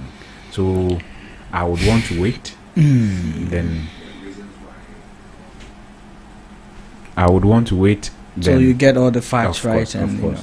Okay. Well, I also want to wait till I see why they freeze his account before I decide to whether have a party or not. At the Independence Square. Yeah, looking at how things are going. But let me congratulate my teacher. Okay. He has become an MC or something. Of course. Oh. Yes. He taught me math and science. Oh, okay. And he was my sports teacher. Oh, okay. Sometimes I attribute my calmness, my maturity, and a lot of the man I have become today to him. Wow. Yes. Are you still in touch with him? Yes, I am very in touch with him. Oh, okay. He said he's a disciplinarian. You know, he won't tolerate nonsense. Okay. And when I was growing up, I was a really bad boy. Really? Yes. Wow. He's the only one who could tame me. Oh, okay. The whole of our school. He was the only teacher who could tame me. Basic school or basic school and JSS. Wow. He was the only teacher who could tame me. So if I look back at the kind of person I was then, growing up, and the kind of person I am now, I think he deserves every success that comes his way. Wow. He has done a lot for me, and not just for me. Every student that passed through his hands. His name is Mr. Joseph Akparibo. Okay. He's now the MC for Goso. Okay. Yes. Okay. Seche. No, Esunafo. Oh, okay. Esunafo Goso. Yes. Wow. So wherever he is, we congratulate him. And you say a big good morning to him. A very big good morning to you, wherever you are, He's for raising such. He's a modest man, so I'm sure he wouldn't even want me to say these things on air. But I think he deserves it. He deserves it. Sure. Yes. So, sir, wherever you are, we thank you for the good works you've been doing. We hope to see you continue doing it for generations to pass through your hands wherever you. Is it still teaching? No, now he cannot. I'm sure he wouldn't be teaching. But at a point he became he is the regional secretary for the NDC for Sunafo North. For the Ahafo, yes, for the entire Ahafo region. Okay. So I think now the teaching will be on the backbench. Okay. And probably after this entire politics, I think that he should consider setting up a school. Oh, that is that's what you think. Yes, that is what do. I think. Okay. Because he's good at it. Wow. He's good at what he does when it comes to teaching. Okay. And I hope that now that he's into the political space, he would use the experiences that he had from teaching and then impact that same be impactful in that same sector as he was in the education sector. Okay. So I'm very happy for him. I wish him all the best, and I congratulate him this morning. We congratulate you wherever you are, say. Essie. Yes. What is rolling in town? In town. And then soon I found Crawford. Oh no. Yesterday I saw a video, and I think it was on the Weja Kaswa road or something, and the rains have actually taken over the road, like. Oh really? The problem with that Weja Kaswa area, see, it wasn't like that before, but now people have developed on top of the hill. Oh, okay. So there's no vegetation, so that stops the water from descending. So when the water when it rains, it descends straight onto the road. And I don't know why the engineers didn't factor that when they were constructing the road. Okay. They could have just dug a tunnel there, a covert, so that when the water comes, it will go through the covert and straight into the Weja reservoir. Okay. But they didn't do that. They just did some small gutters and all that. So when it rains heavily, the gutters can contain the gutters can contain the water. So it's the spillover comes on the road and then it floods the entire road. Yes. Wow. That's very. But do you think something could be done about it? Yes, they can close the road, half of it. Okay. Construct the covert half, and when they are done, open the half that they closed, and then construct the other half. Then we are good to go. But I don't know why for this number of years nobody have thought about it, or they've not even considered it. It's very bad. You know, very, very I remember some time ago, I went to Cape Coast. On my way coming, it had rained, and I stood at Kaswa because that place has flooded for around from 8 till 11:30 p.m. in the night. Wow. So I got home around 12:30 to 1. So you can imagine the kind of inconvenience it gives other people. Yeah. So I think I was a one-time commuter. I don't commute that route all the time. There are people who commute the route all the time. So they are used to it. So you can imagine the frustration they will go through when they have to use it all the time. Often. So I think they should do something about it. It's really urgent, and I don't know why they've not done anything. Wow. And I'll blame Howard Kumson for that. And it was also until yesterday. You see why I call him a controversial? Like, why should you even bring somebody into this? No, how Akumse has been a member of parliament for that area for how many? Right there. Are MP supposed to be constructing? No, roads? he's supposed to tell the people who are supposed to construct the road what is going on there. What is going on? On this MP now he's Ahmed whatever Jerry Ahmed. Oh, okay. Now it is his turn.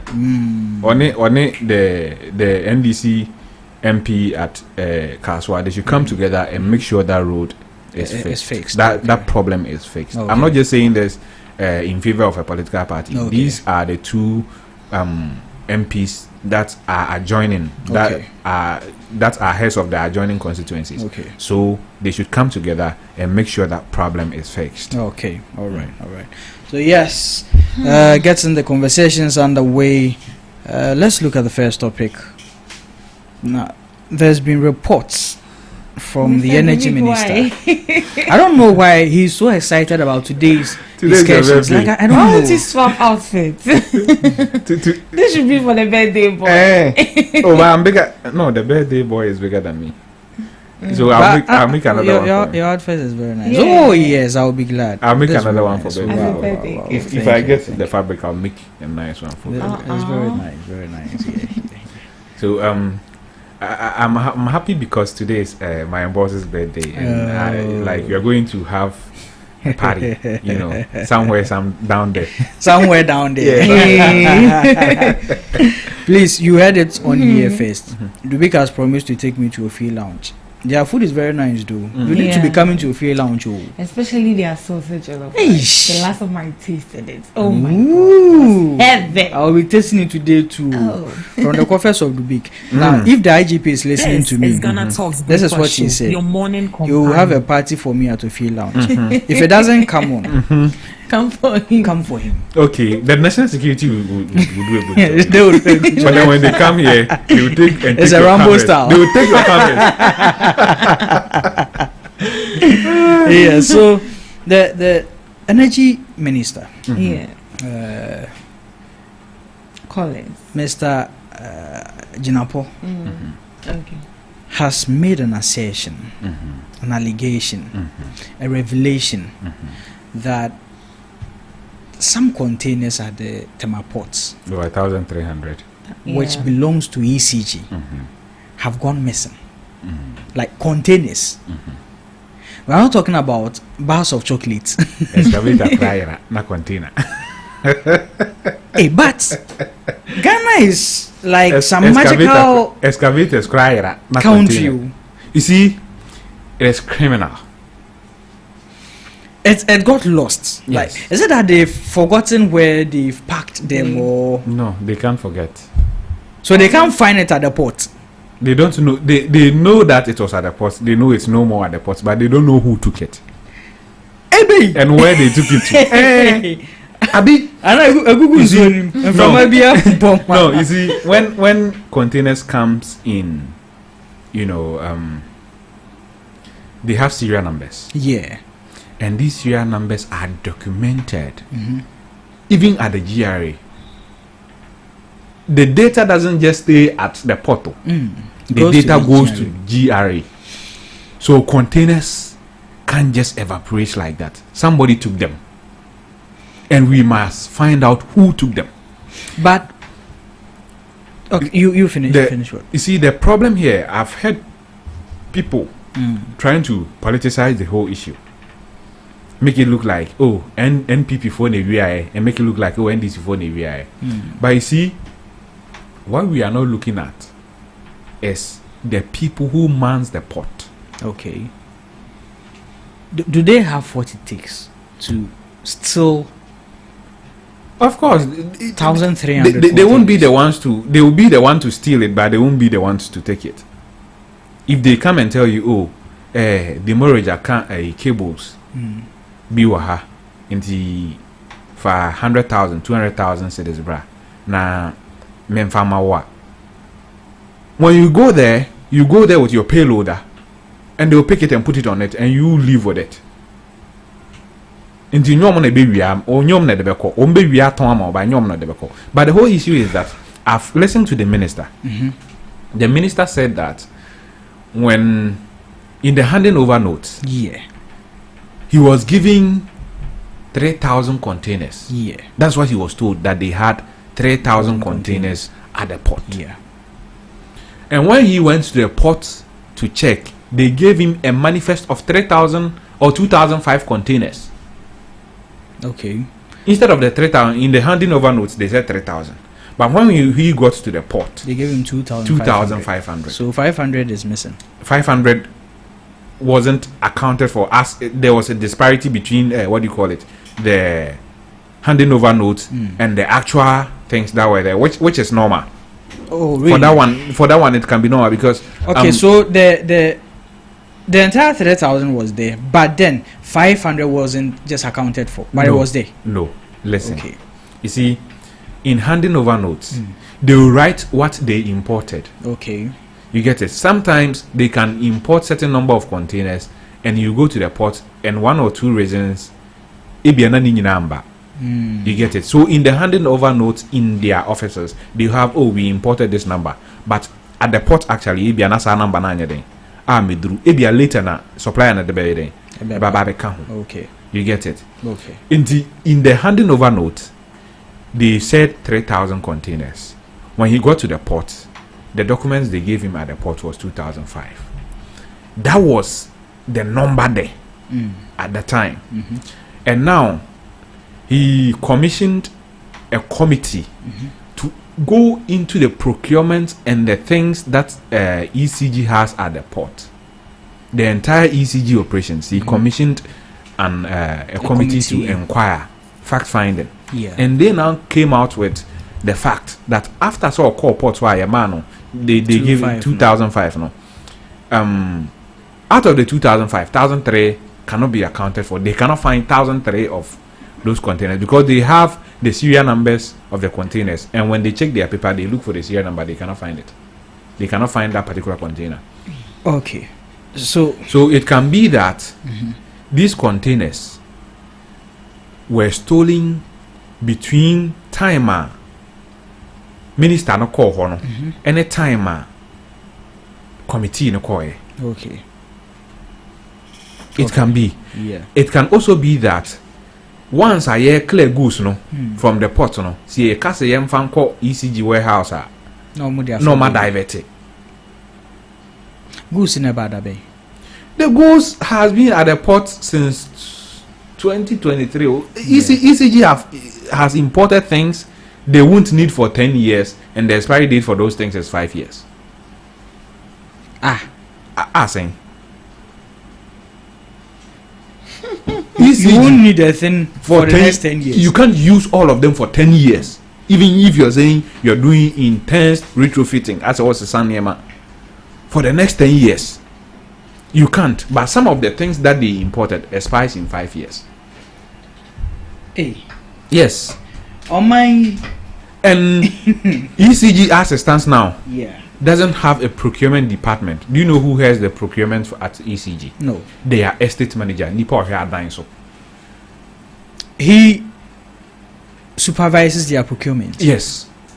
And he's not part of any procurement society. He doesn't have any experience in procurement. That is in all of this. Where is the former energy minister in? Because I'm bringing him in here because in the handing over notes 3,000 we come to the port, we find 2,500. Just suppose that maybe the 2,500 was actually what came in. The 500 might be added later on. So didn't he come there to check and add all those information? At that time, the handing over dancing Sisyphean. So you see, you see, it makes sense. It makes a lot of sense. Him, the energy minister, Napo, the big Mahama. All these people might have questions too. And even Afenyo Marking, he was the board chairman of ECG. Okay. All of them has questions to answer. This is criminal. and people must be investigated and probably prosecuted for this. Like this goes beyond criminal. Yes. Why? I haven't seen. Why must you import things that we are not going to need in 10 years, but it expires in 5 years? And one part of it is that people were now using it as a business venture. So what they do is that the container that cost over $500,000, they will auction it to you, an individual, for maybe 300,000 cedis. And yes, for 300,000 cedis. And when you buy it, ECG will come and buy it from you again for $300,000. Come on. Am I still asleep? Or no, you are awake. You are here in the studio. And the thing is that when the containers came in, ECG said that they don't have money to clear them. They contracted a company and still gave them the company money to go and clear the goods for them.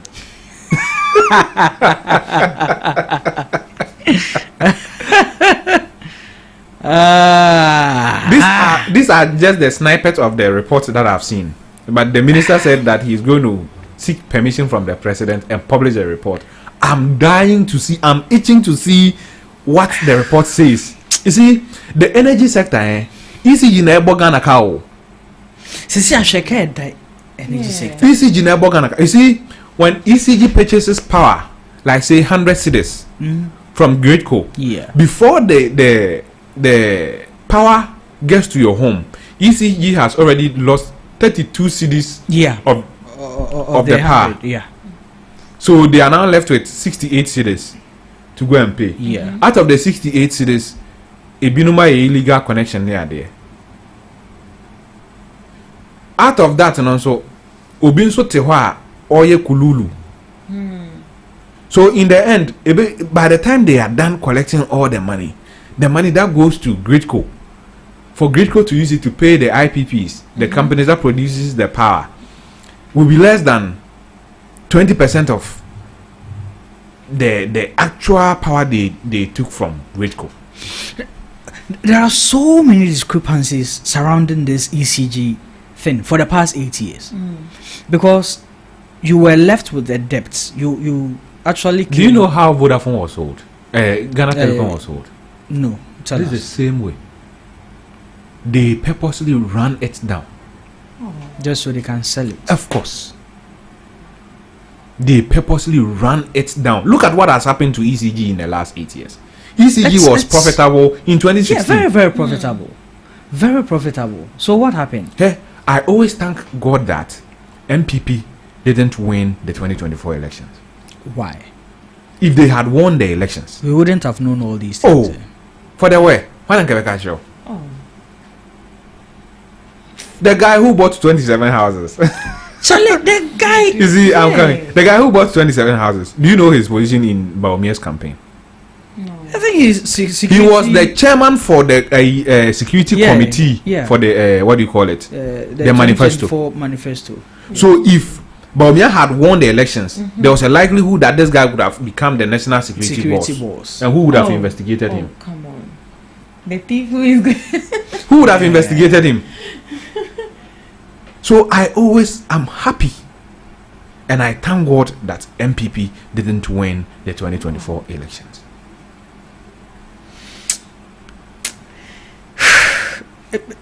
The rot happening at ECG it's serious. It's not something that we should just fold our arms and watch. It's so if Ghanaians serious. Have to get up and demonstrate, we have to get up and demonstrate. ECG is one of the biggest companies that the state owns. Look at their assets. Look at their office at the Avenue there. Right now, if you want to sell that place, do you know how much it will cost? Including the buildings. Look at their transport department. Look at their estate department. Look at their technical department. It is valuable. Like it is a cash cow. So Ghana kase ye be ye ni year. Na ye nyeska everywhere. E ya ade anke bitimi nye sika bebre every easy. Why na use light or Ghana has? Light enye tomatoes no akase makoto appointment me anton. You get it? Yeah. Once the person turns on his switch, he will pay for it. Yeah. And they say we are using prepaid meters. Right? Yeah. So I even buy it before I use it. I pay for the thing before the power comes to me. Yeah. So I didn't think I was a boka.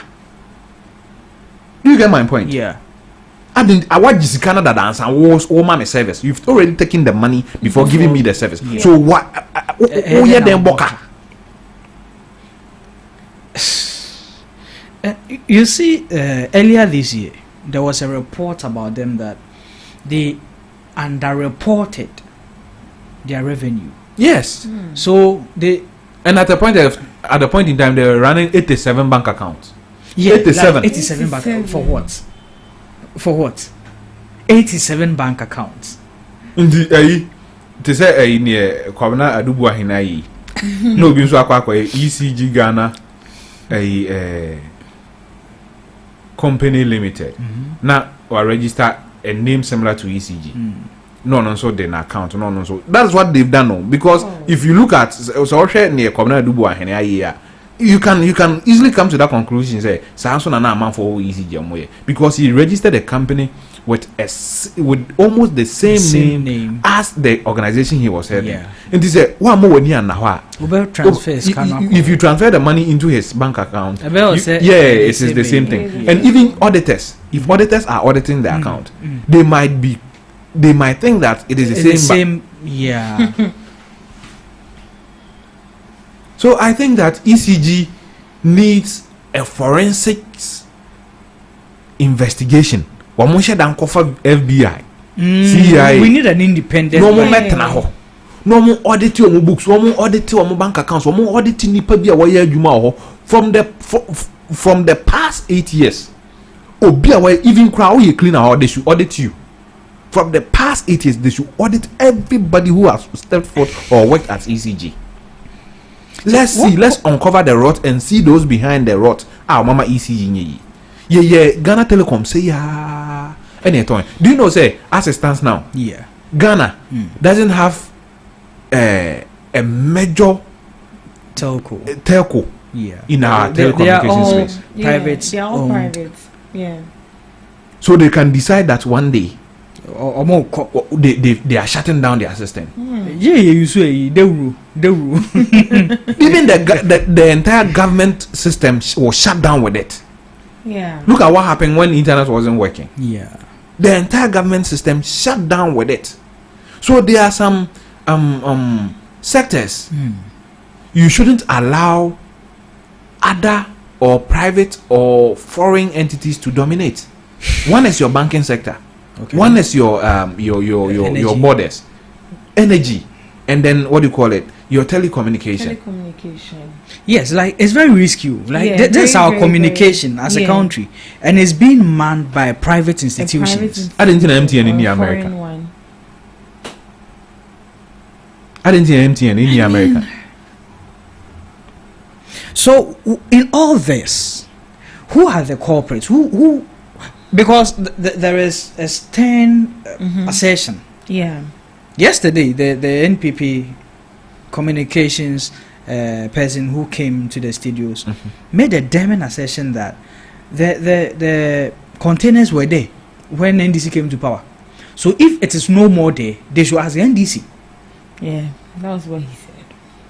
Yes, he is right. So they should ask the NDC. Yeah. And the NDC must provide whoever stole the container. Whoever stole it. He's right. What do you want me to say? To say he's not right? What kind of? You see, he's very right. And if NDC finds the person behind the stolen containers, he shouldn't go on social media and type free so and so. That nonsense we don't tolerate it. I've said this time and time again that if you be Ghana, we are born in a chill. Now, Oman for be demonstration, yen chill money na account because Omuni Jumadi. So mo jimadia kwadu dubu ahen oto 27 houses on say no dem out. I'll quite social media wasting with data. I trade free adubu ahen. They said they are just witch hunting him. If there are witches, we must hunt them. Of course, if there are witches, we must hunt them. Then get across them quite. But Steve, share the link. Half an hour. Okay, do you really believe that we can really recover from the mess we are in as a country? Yes. You do? Yes, I do. Where does it start from? It starts from where we have started from, where the new government accountability has started from. Holding people accountable. Yes, it's only a fool that will be in this administration and think that MPP for bar they will not retaliate. So if you are sensible, you do your things right. Okay. So if government changes, okay. This thing that is happening here. This arrest, and it should have happened in 2008. Wow. It should have happened in 2009 when Atamas became president. But further for all, it gave the MPP the notion that, oh, we are crying NDC for money. Okay. You get it? Yeah. So they decided to do whatever they want, thinking that NDC for the Omba Omunye, ye Kasaka cry, ye press conference, see, Bombe Jam. Stephen Asamoah Boateng was arrested in 2009. MPP for boy to boy. Oh, a regional police headquarters. Sakopim zi jano. Kene Japan ko ka say ushia igbeni afa o mafunu boni trim e che na say a treasonable comment. Yeah. MPP for ko bo cho boy. No mujano. Eni jano. Koko nyido ho. E ko kan say friends history has a funny way of repeating itself. Chama si edun ketia nanti free your friend saying NDC head office. Onam nyina na amanfo join no. Okodru police headquarters no. Na dome di na chiseti. Ineja akoko. So it's about time that we separate the political party from the individuals. Okay. Party mbokro. Political party has not stolen. Yeah. It is an individual who has stolen monies. But what if say Bia Sikano? I mean they used to support the party. If they used it in supporting the party, he should say I used it to support the party. Meboa. Na mra was the party no. Yeah, the samra na yeden. At the party no as an institution. Until we are able to decouple politics from the individual that commits the crime, we won't go anywhere. We won't. You see, and one funny thing that is happening in Ghana right now, I am fire arguing cause here. How Afenyo Marken behaves in this country.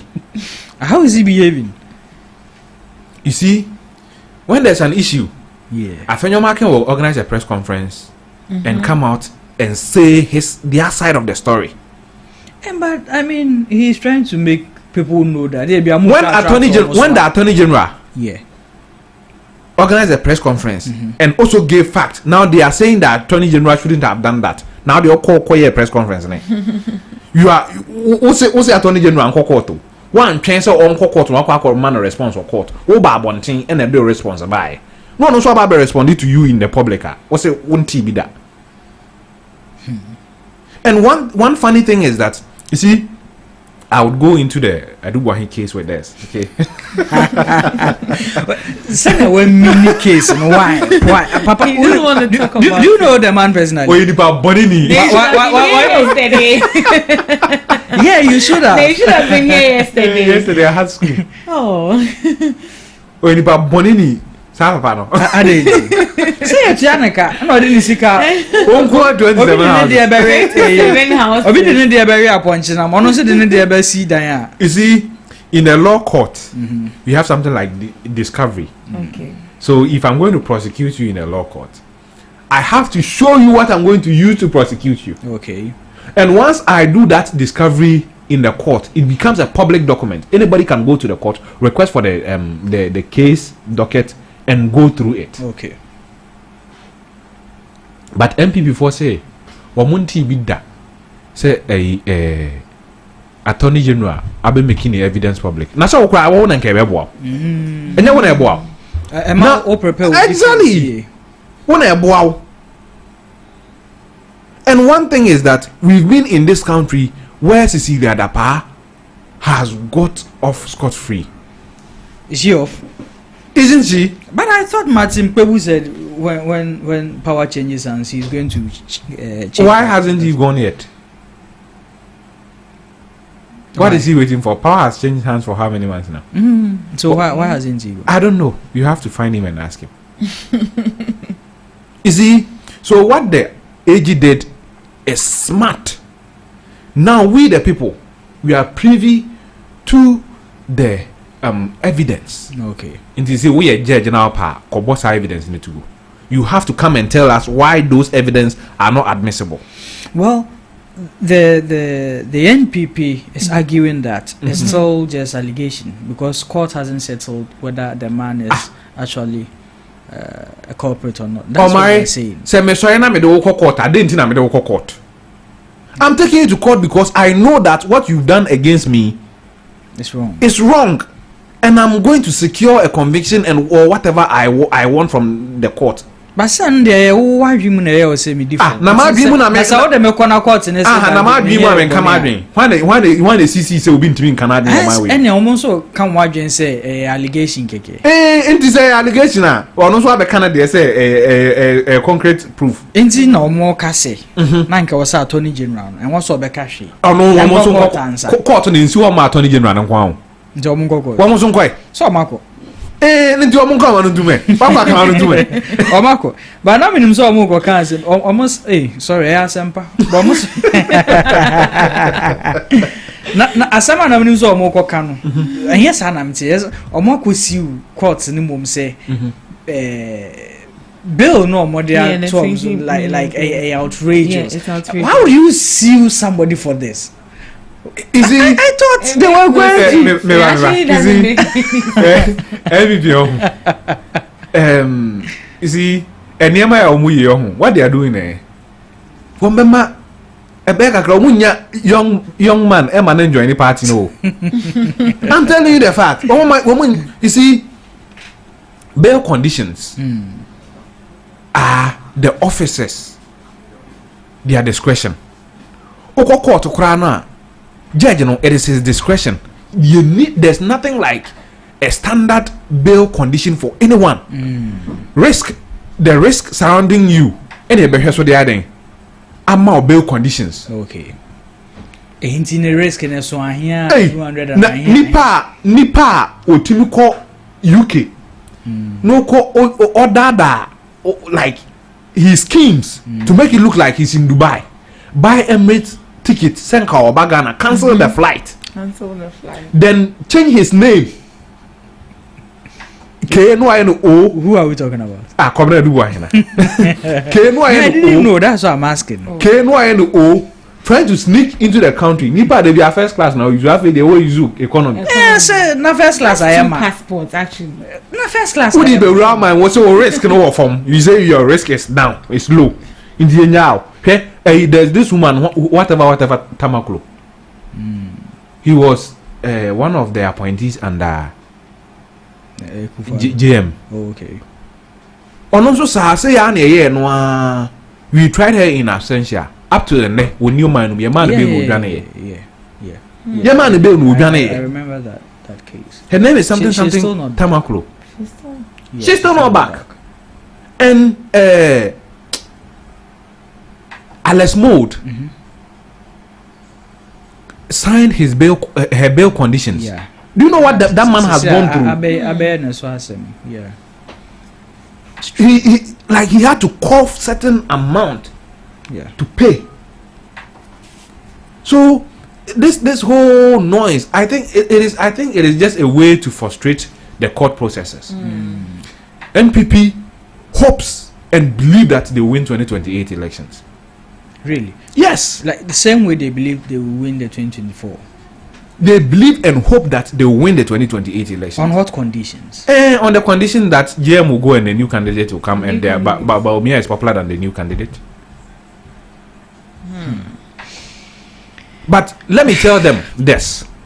If JM FYP. Please, are you listening? For your information, They are telling you something. FYP. If JM performs to the expectations of Ghanaians, whoever represent the NDC will win based on the track record of JM. Okay.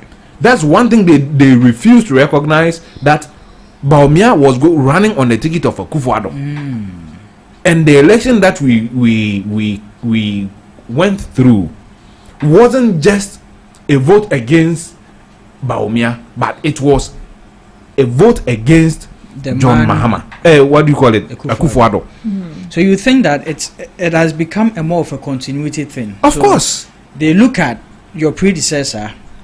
If they think Akwe or Yadie and Northern Eben so be we are Yadie, definitely we You get it? So that's the case. If Kwajo Adubo Kwabena Adubo yeah. Now let's dig a little bit into his case.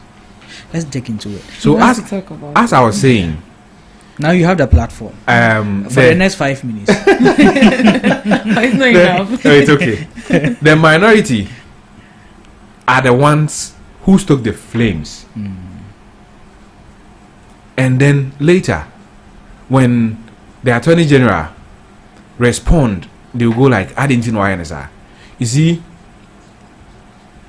anybody who was invited or arrested, when you say Attorney General, ne NIB amekashe minority in a press conference to tell say, "Oh, yakwachi asumesi." Yeah. Then put a narrative that is false out there and forces the AG or the NIB to come and respond. Okay. It started from Addison. Okay. They went like, and Addison Fio Crano, or Manfa warrant anko. They didn't go there with warrant, and they went there and destroyed. And they stole money. And they went there and stole his money and jewelries.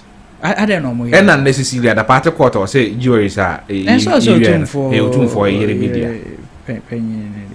Who you tune for vote? And the Asantamanka crack woman vote on the store jewelries of their past queens and kings.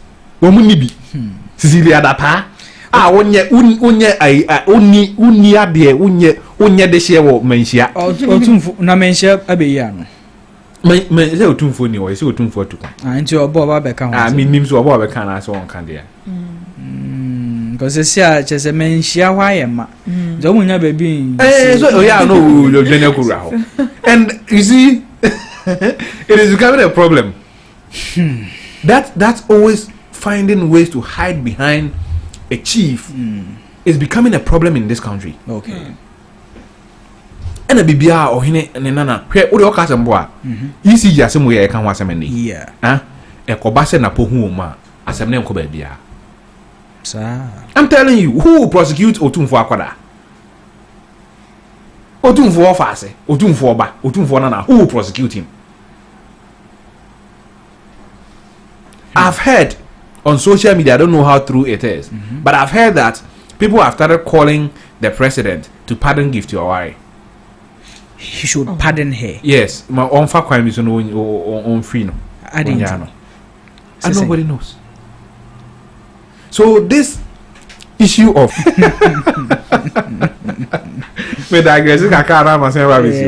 you see, what time no now because the minority are trying to dilute issues. You get it? Yeah. And make sure that Oma assembly among for any be and then we will do what? Let it go or find it difficult to even prosecute the guy. But the whole issue is that he took money, set up a private company, named it just like the institution that he was heading. then use that to do illegal transactions. Wouldn't say at the end I know say $7 million no, or turn it just for $1 million. $6 million that man took it. $6 million. $6 million good dollars. Nipa ben na ye omane ma omo 2016 no. Ose Nipa ben ye de omane hye omo nsa in 2016. Nobody knows. Odi enka bibia ni anka odi enka ye no be $2 million. Odi enka ma 6 ni mo nko aban no na wo fa one. Me de enka odi ye no $2 million so. Ade na omo ton $1 million. Nka ye no $2 million na fa $1 million. 27 houses kojo odi ye den. Owo ma sen. Minimum. Yeah, cause I said or the Marco UK. The man now UK say ne yere citizen no ne yere kura UK passport. Say yes easy. Yes, but still I there. Yes, is na there. Britain for to my abe German. Abe German. Eh. Ne yere kura UK pass and some of these citizenship can be bought. Yeah. So say US cry yes. Investors citizenship. If you have money and you want to invest in the country, they have a threshold. They have an amount that you have to come and deposit in their country for you to qualify to get that visa, that passport. And I know be no I am money, you know. Ne magu UK. Boko school. So I'm kwada we be aba be catch them me ba say omo papa amobra. What's your end? Say me ma mokro no. Hey, me earning an honest living. His children will finish their life or will live their life and come and tell my child that I was a lazy man. And these people will now become motivational speakers and go like, I sold my family's television to start my business. Generational wealth. Huh? In every generational wealth, there's always one thief who started it. Yeah, I'm paddy. And no grand catch on. Share. Not it no cause one more almost will be a meal because I gold. No, but I mean, we've seen levels of corruption here and there, like petty stuff going on. But it seems that under the previous government, there are things that we are being enlightened on now after they left power. This goes beyond corruption. Like this is thievery. This is wrecking, loot. Because why should you account for a product that cost us $1 million? You accounted for $7 million. Dollars, not even Ghana. And the annoying part of the whole thing is that Okofa or then the fry. Yes, it's GhanaTalks breakfast show. Excuse my language. Somebody will say the man and the woman shall be. No, you see, any right-thinking person, would say, "Hey, Adia may be risky. Risky. I shouldn't even involve. I shouldn't involve my wife. Let me do this alone, or find somebody else to do it with." Say, "Ne asemba krane e chimia. Sikana maybe na metimi pushi kakra de ama oba na say, "Monyina monhwe mo na me nkodam." But now what do you have account? Exactly. No,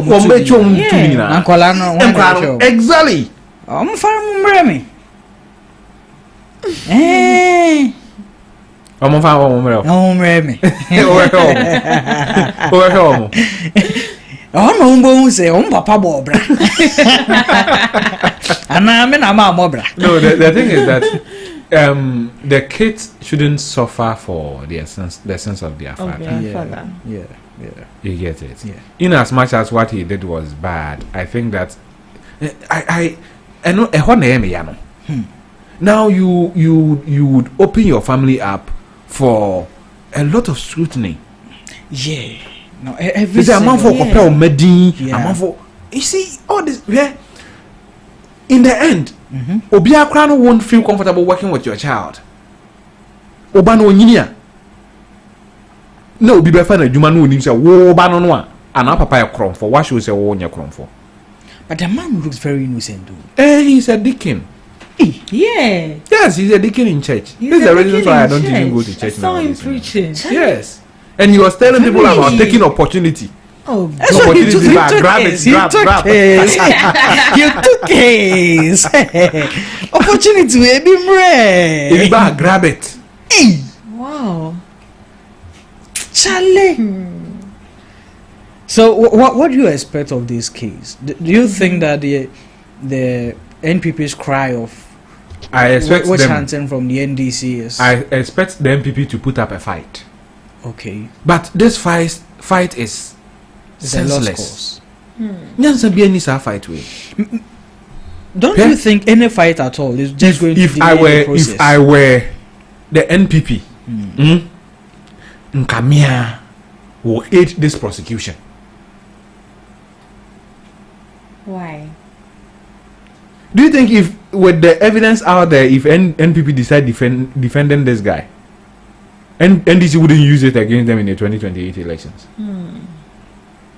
So it's in their best interest to help NDC prosecute all the corrupt people. Even they should point them out. They should themselves point them out. Say that's another strategy. And now they can say that when they were stealing, we didn't know. Okay.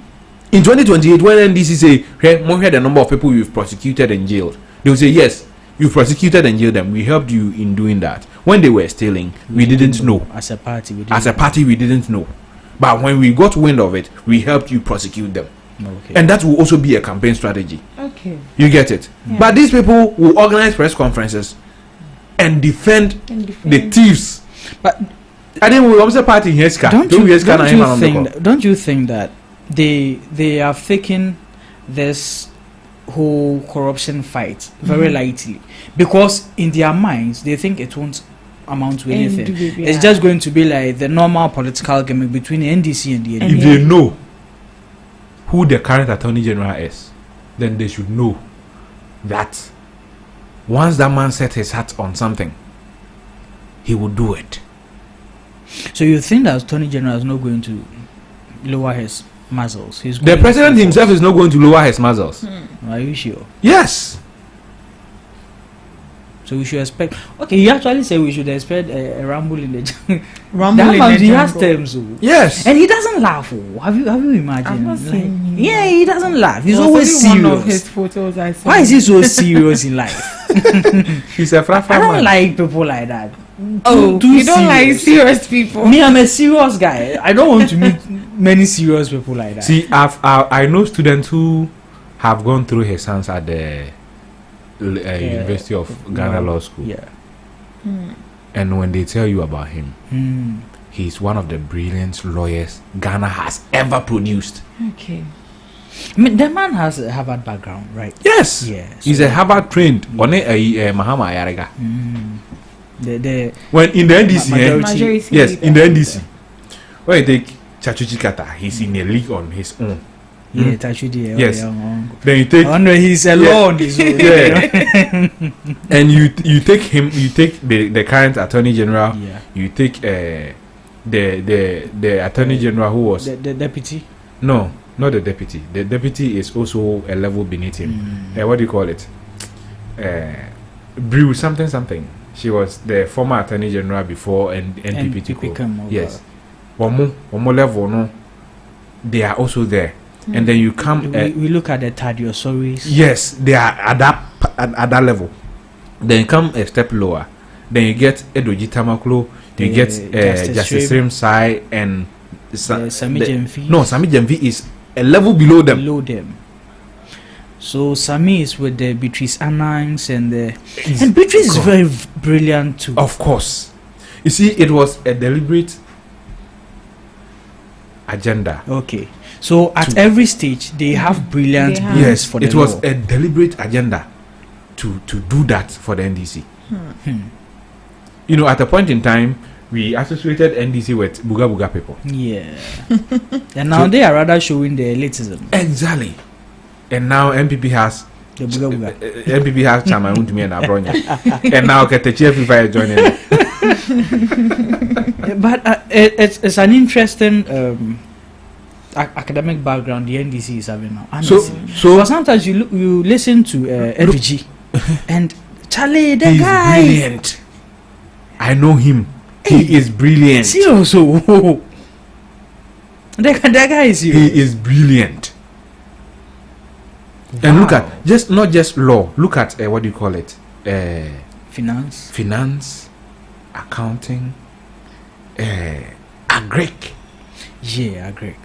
If you look at the human resource of the NDC now, say JM Juma, if JM works, if his administration doesn't encounter serious challenge, not Nema go smooth for 4 years, not the person who takes over after 4 years runs things smoothly, NPP will come to power maybe after 16 years. I'm telling you the fact. It is the truth. Yeah. Because it will take time for NPP to build their human resource to the level of NDC. Yeah. Okay. And if you sit down to have a conversation, and now Ghana is becoming an elite country. What I say? So Obia Eco School, Obia Fee, or only Bikrano, or like a BSc holder or FIHO and all that. Yeah. So the system is changing, and people are beginning to appreciate things more. Okay. You get it? Yeah. And this is first now. You buy, you come and throw anything in the air, and we take it. I have seen that yesterday the NPP started a propaganda thing on social media accusing NDC of stealing their containers. Yeah.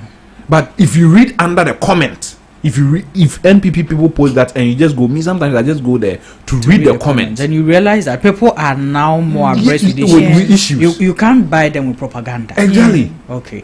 So they should just restructure their way of. They should politics. Rethink the way they do politics. These things are not working. These press conferences trying to defend this person doesn't work. Decouple the person from the party. Now when Krana Cromford Dimika be run fear or be Genesis Besha. Who bet no the local police. Okay. So instead of MPP protecting this community, the Addisons, they should give them willingly to the police, and they will see the goodwill Ghanaians will show them. They will see the goodwill Ghanaians will show them. All right. Is he anything? No. Okay. So moving on to the next topic. Can I read your notes?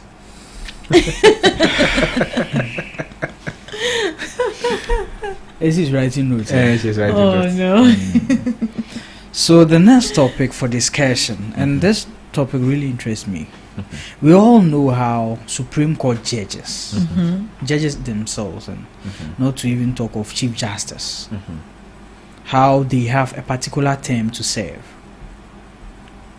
And there's been a petition against the current Chief Justice. This is not the first one. This is actually the second one against the current Chief Justice. This is the second petition against it. When was the first one? The first one was brought in by Professor Kwaku Azar when NPP was in power, I think in early part of 2024. And then, do you know what they did? No. They said that the language, Papa no the tray in a petition no cranty. Omunti. Omun na kran fan koma what do you call it? Council of State for no. They threw that petition away. Okay. Yes. This issue happened some days to elections. Yes. And then I think Martin Pugbu has also petitioned. Yes. Now I think there are 4 petitions. Yeah. And the president is considering it. He has considered it. He has handed it over to the Council of State. But do you think it's in the right? She's a goner. She should have resigned long time ago. Why? You see, I always use this e-levy issue as of Afenyo Markins issue, and I'll couple it with the anti-LGBT lawsuit. Okay. By the last guy. Yes, by the last guy and the Amanda Odoy or something. You see, NDC felt that the e-levy law was passed illegally. They did a petition to the Supreme Court. Up to today, we've not heard the case. They've not set a date for us to hear the case. And I don't think that case will ever be heard since the law has been repealed. That case will never be heard because there's no more law for you to hear the case on. Wow. Amanda Odoy and De La Sky, they filed a motion for injuncting Parliament from transmitting This is GhanaTalks Breakfast Show. the Your bill morning or companion. injunct the president from receiving the bill. bill. You go hear the injunction application. Instead of ruling on the injunction application, you defer the injunction application till the day you hear the substantive case before you give your ruling on the injunction application. The injunction application could have now, if he had ruled on the injunction application and then said that it was lawful for them to transmit the bill, it means the president could have signed the bill before he left office. But she waited and waited and waited and waited. Then do you know what she did? When they were hearing the substantive case, she decided to even not sit on the panel. She now brought somebody else to sit on the panel and now ruled that She doesn't want to implicate it is lawful. So why did she defer the injunction application? She wanted more time to stay. Osono Mame, it's time for her to go. That's what they call her. But They call her Osono Mame. don't you think in this case it's witch hunting? And I told you, if there's a witch, we must has she really broken any laws Or breach anything. in her office of service? say it here yo. And I'm sorry, I'm a boss. And I'll them call court. And I court them for us. I'm not be Oh, so what judge also be friend or free? I say be answer me bro answer na me dey. She swore an oath to be fair to all manner of people. Don't forget that. So The oath. hasn't she been fair? No, be the case by Amra. Will be the case by Friday. Somebody brought a case on Friday, a day that you don't even sit, a day that the Supreme Court don't even sit. The case was brought around 12 noon. By 5. No more what penny pa, what pay judges, Supreme Court judges. I'm on my tanas and no Fridays na ya a year o. There's a Friday. Obi ankwa ye. Obi ankwa ye sa Friday. Nti na o say. O say na de obi abuzu ani ehudi ani amomma tina se na ye ye. Ana. So you see, that's where the biasness comes from. A judge is not supposed to be biased. A judge is supposed to be fair. I want to understand where she's been biased. Now some baby why she's been biased. No? Okay, the minority then took a case to Supreme Court, right? That case was a slam dunk. Because something is a slam dunk in the court, because that case a buana one Okay. Like there's no way that there will be an otherwise ruling. Okay. It's a slam dunk case. Okay. That case come to you, and because you know say asemno what the mraya say wo kan asemno mra kwan so a MPP bedi for nti wo se wo maye nti asemno mponi aka Ordinary no cancer. no na say on fa na no kan ya on say date na date number free 2022 be kan. Enti say na yo hye sa date ndi amubeja petition. Why na beja na me the petition be ko oh one dey ko na go me va petition be go there. You get it? Yeah. So looking at all these facts, she should have resigned herself. And let me tell you something. The end goal for the petitioners and CJO. Easy boss. True. But that's witch hunting. The end goal is not the CJ. That's witch hunting. Then Charlotte Charlotte say a witch. Charlotte say a witch. why are they hunting her then? Because that's what they was for baby Eddie Akopie and so it's witch hunting. Charlotte say was hunted. So that's why I always say that as a leader, don't set a precedent. When somebody follows that precedent, you won't like it.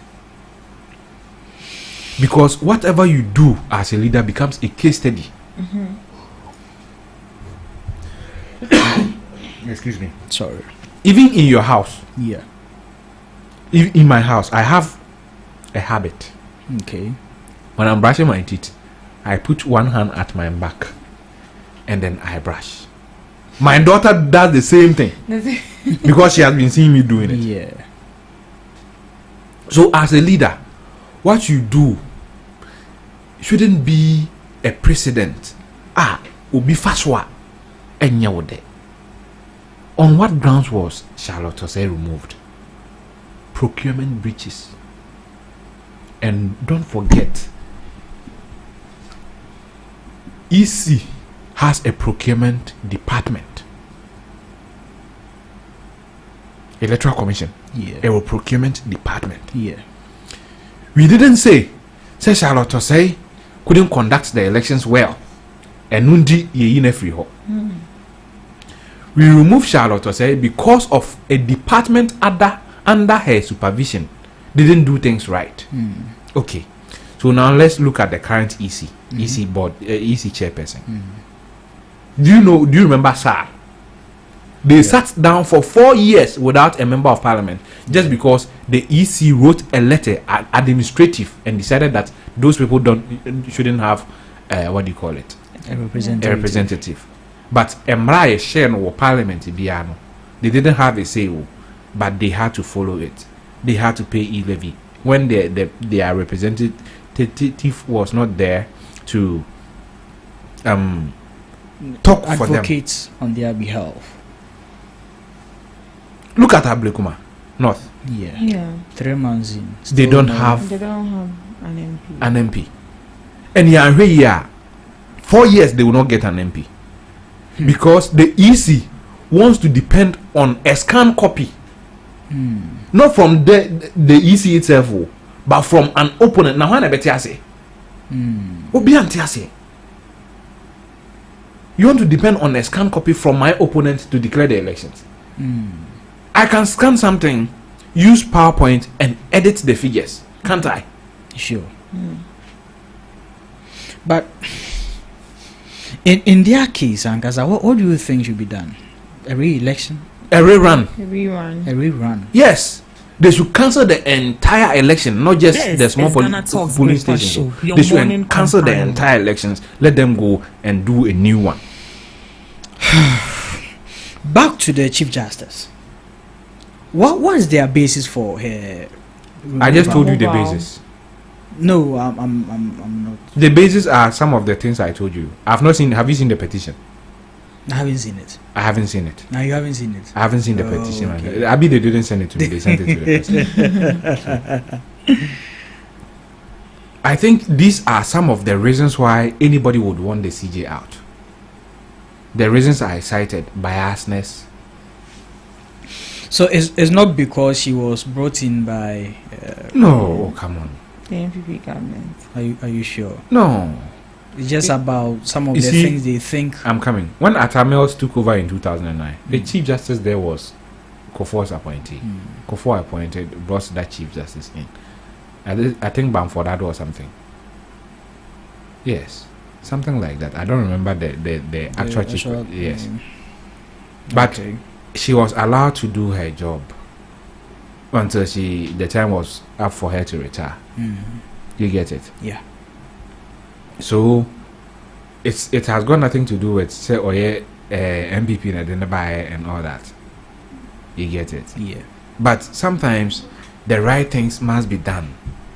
The right things must be done. If you're a judge, you should be fair. If you're a lawyer, the profession enjoins you to be fair to all manner of people, regardless of their political colors, regardless of whatever they do. When they come to you, you must be fair. And until you say a person is presumed innocent until proven guilty. Not just in a law court, in a competent. Okay. So if our law court we feel the things that are happening there are incompetent, what are you supposed to do? What should we do? The leader of the law court must go. You find somebody who is NDC buyer. Police hono. And then man ko nyana dampare kono. Now the judicial service on a home Korean person that's what now. You have to go. Well, I'm just so in all this. What if the Council of State also decides there's not any formidable ground? And then they decide. That is the point. No, okay. Because if they decide that I'm not saying that Chenchina uncle. You get it. Even though I wanted to go, but I wanted to go. But if due diligence is done, now if you say, oh, the allegations are frivolous, she stays. But due diligence must be done, and not necessarily petition that go through. So if the petition has arrived and now they have to set up a committee to investigate and all that, they should go ahead. Whatever outcome, they should make it public. Say no, make copy. And I say yes. Don't you think there is going to be some political bias, influence, and this whole petitioning consideration thing, especially from the side of the Council of State? Because we just saw the president actually nominate these people to become the Council of State, to form the Council of State. And some of these people were also voted for. But then the actual man who gave them the platform to work is the president. So I mean, if you are giving me the platform to work and you are submitting something to me to take a consideration at it, what do you think I'm going to do? The president has not communicated his decision to the Council of State. Listen, the president has a decision. Or no, so we're doing. Say be a minyaya and Chief Justice no ko anaswote ho, but on Council of State. Okay. What he is giving the Council of State is the petition somebody else brought. Okay. Look into the petition and tell me if the petitioner is right. Okay. You get it? I had the president in the home. Okay. After the Council of State comes up with their decision, their what do you call it? Their recommendation. Yeah. Now the president will now implement the recommendation. You get it? Yeah. And mind you, the Council of State is just going to establish a prima facie case. And now a committee will be set with two Supreme Court judges on the committee. One will be the chairperson, and some other people. They are not supposed to be lawyers. They are not supposed to be member of parliament, and they are not supposed to be political no, Council of State. What they are supposed to be is an ordinary Ghanaian. You get it? Yeah. In this committee will now give recommendations. Say, onko ana ontana. What I say? Yeah. So the Council of State is just going to do a prima facie investigation, a fact finding, find out that petition na does it have merit. So once that is done, they now refer it to the committee, and the committee will now do its job and come up with a recommendation. The committee can say, oh, this things, I don't think it is enough for us to remove the CJ. Okay, let's remove the CJ and all that. So I think for now it is far away from the president. Okay.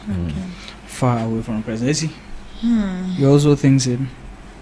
I believe that the Council of States are more or less like an advisor to the president. Okay. This is GhanaTalks Breakfast Show, your morning companion for consultation. Yeah. So they are supposed to look into the matter, and if they think that person needs to be removed, they also have a say in it as well. But as an ordinary Ghanaian, if you were part of this Council of State committee and already they've submitted 3, right? Yeah. 3 petitions. Yeah. So if you are part of the committee, what is going to be your vote on? Yeah. No, as an ordinary Ghanaian, I mean, we are all under the rulership of this Chief Justice. So why some go through court and say now some go through court.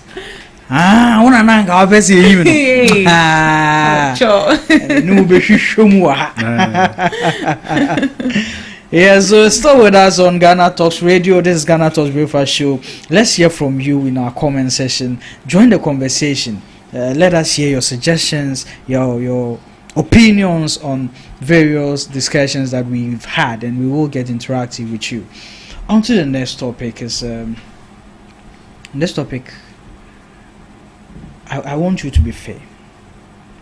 You want me to be very fair to me. Like I'm not fair. To me. You be fair to me here. Okay, I'll be fair to you. Okay. We all know, or we all heard about the One District, One Factory, right? Mm-hmm. It was one of the policies championed by the previous government. Mm-hmm. One District, One Factory was something that was supposed to boost the industrialization Mm-hmm. of the country, especially in terms of various communities and districts that we live in. So, for instance, if let's say this area is mainly known for sugarcane, then we can set up a factory that can process. Was that the reason? Was that the rationale behind it? Wasn't it? You said if this area is meant for sugarcane, It's known for sugarcane. Yeah. So, but that's what the NPP said. Techiman is known for yam. Where's the factory in Techiman? Yam factory in Techiman. Oh, let me finish what I'm saying. Okay, land. You see why I say you should be fair to me. You see. So this policy, in a way, was, very beneficial to the country. So the government looked at it and said, okay, because use of how you use the word could have been beneficial.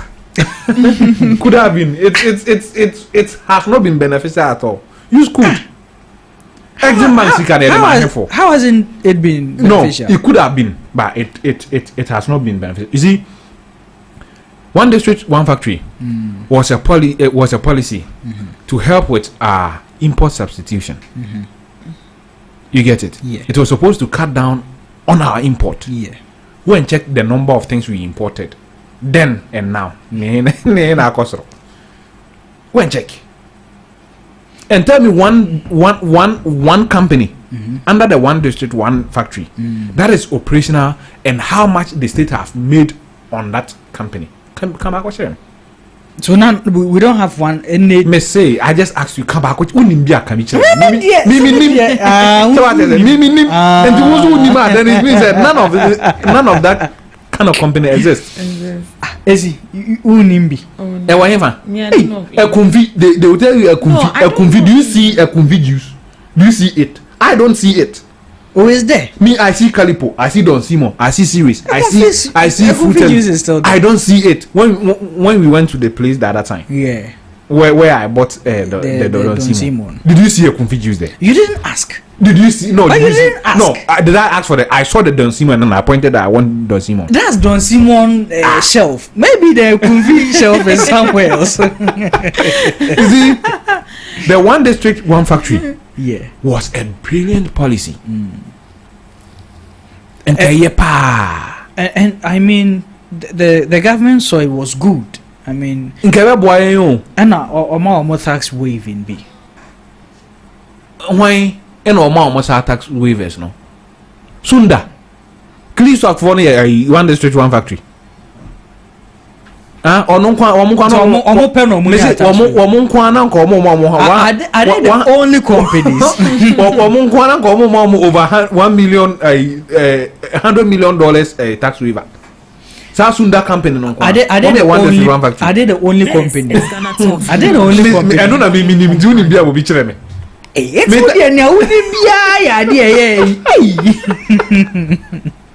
You see, the problem with what you're saying, I understand your point. I get you, and I want I want to be fair with you. Okay. You see, the companies that are already running under this policy. Yeah.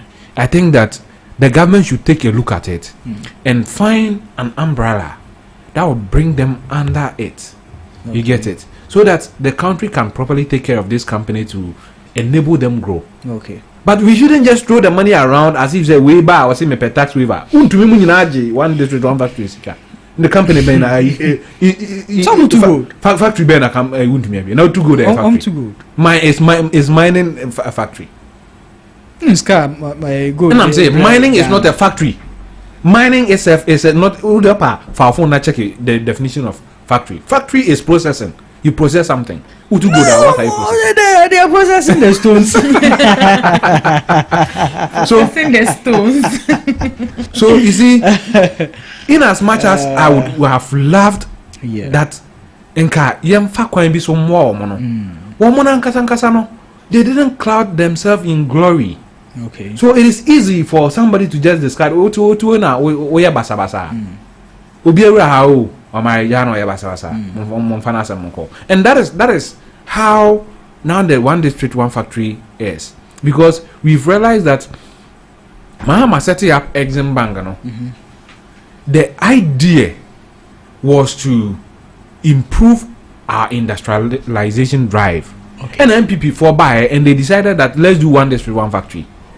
How many districts even have these factories? And they implemented this policy 8 years ago. Yeah. And one of their main implementations when they took over. But Sikapa akosa one district one factory no. Ne amount for ajiji can be a man to complete factories now. Senke this escano eko wie Commander Sugar Factory. Do you know the number of times the president promised the people of Commander and Ghana that Commander Sugar Factory will be operational? It was operational when Mahama was leaving. They came and shut it down. And a sugar cane. Me say sugar cane na omudua no. Womo ton ma apetese distillers. E mom de apetese e wo Commander. If you think I'm lying, just go online and search Commander sugar canes sold to apetese distillers. You see the article there. Instead of processing the what do you call it, the sugar cane into sugar, they decided that they were going to sell it to the apetite processors. They said that. What did they say? The factory there is not up to standard. They don't have much machinery to process. Ashero no. Secondly, ashero no krebi ni wono ma ombe process. Ashero no yedua. Ahwede no mame nka ne twi yedua ahwede odua ahwede a it takes 6 months to 1 year na you ready depending on breed ne type a odua e. Okay. MPP tena ban mu how many years? 8 years. 8 years pay. And now say machines na dey ben enso na sikana a omo di waste on one district one factory na omo tutugu ye no kom de quarter of that money no call Commander nti Ghana kebe crash sugar. Do you know how much we import we pay as a nation to import sugar? Over $300 million per year. Your morning companion. So imagine say a Commander Sugar Factory just did 30% of that. How much are we saving the nation? And so ne ko India for na wo mo be see factory ne ma am say yes factory ne no. Yeah. Sa factory na bi o ma si bi o mo kro ma ye ko koje sugar na deba. You know why they can't do these things? Because their cronies are the ones who import the sugar. Okay. Do you know KTM nearly sold the Commander Sugar Factory? No, or say like we needed investment. Mr. KTM bia oba o minister bia o ton bibi. KTM in 2001 and when he became a minister of something, I think energy or something, he sold our rail ship. KTM, anytime he becomes a minister, he sells something. He's one of my most favorite parliamentarians. He sold our rail ship, and now he wanted to sell Commander Sugar Factory. Only parliament, no parliament.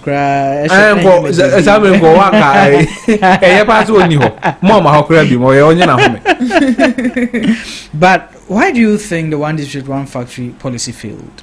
It failed because the government wasn't objective to the kind of things or to the kind of people they invested in. Other people also think that it wasn't a failure because. So I ask you, at dear Ben, one district, one factory are producing. What are some of the things that it has produced? A confit juice. And a dear beam. A confit juice no. Me, I don't see it. And I don't eat outside. So I'm a juice person. I take a lot of juice. You get it? So when I'm around work doing my normal routine in town, I take juice. Okay. I stop at a supermarket, a restaurant, and just buy juice and take. And I don't see a kumfi. Have you been looking for? Of course, I've not seen it. I see Calipo, I see Series, I see Don Simon, I see those kind of brands that are on the market. I see it, but I don't see a kumfi. Even MP before no government functions, no be a kumfi na ye. Did you see a kumfi on any of their government functions? Table says you wanna a kumfi. Did you see some? But you saw Awake mineral water. Awake is state owned because Catapre Because so you saw it. Yeah. If indeed they wanted to promote one district, one factory, they should have used a kumfi. Okay. Aside a kumfi, what other products can you say one district, one factory? Aye. They are factories. Yeah. If they produce, we should see them. Okay. Where are they? Okay. So you think it was a failure as a policy? A catastrophic failure. This Not just failure. What made it fail? And no Namakacho say, I don't see anything. No, but what you see, the factors I am failure say, you see, say me Steven. Yeah. And I may call I buy her say, oh, I have this idea. I want to produce this. They will first ask me for my party card. Okay. This thing became like money for party apparatchiks. Okay. Oh, your party near Kwane Apeka Krama, or both and not. Has it been proven evidential? Oh, now wouldn't to meet me, yes, because what they call one district, one factory, no one. Yeah.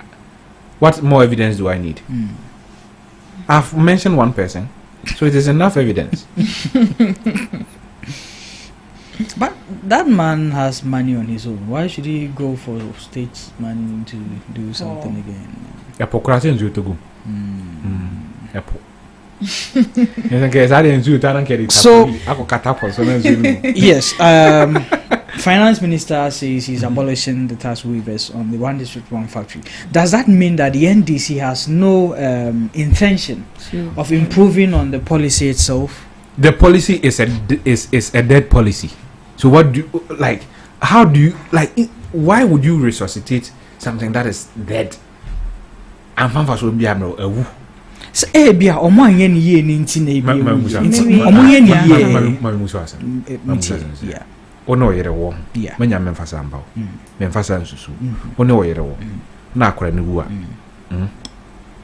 would you concentrate on giving birth to another child or you go to the graveyard trying to pump oxygen into the grave trying to resuscitate? Then what will you do? 7 Yeka policy. That's a way. What's your policy? About what policy? Policy can be amended. It can be reviewed. It can be restructured. You see, I'm coming. You see, every government has its priorities. Okay. The way one district, one factory was structured, it's not a priority to the NDC. So why should they even bother themselves doing it? Do you remember that about 6 minutes ago you just stated that it could have been a very good policy, of course, if it was handled well, of course. So that means the policy as an umbrella is good. Why don't you just restructure it well? So is it by force to restructure it with the same name and call it one district, one factory? Is it by force? So you just want to do it but with a different name. What is wrong with that? What is wrong with maintaining the same name and doing it right? You're from Marine, so you're from for.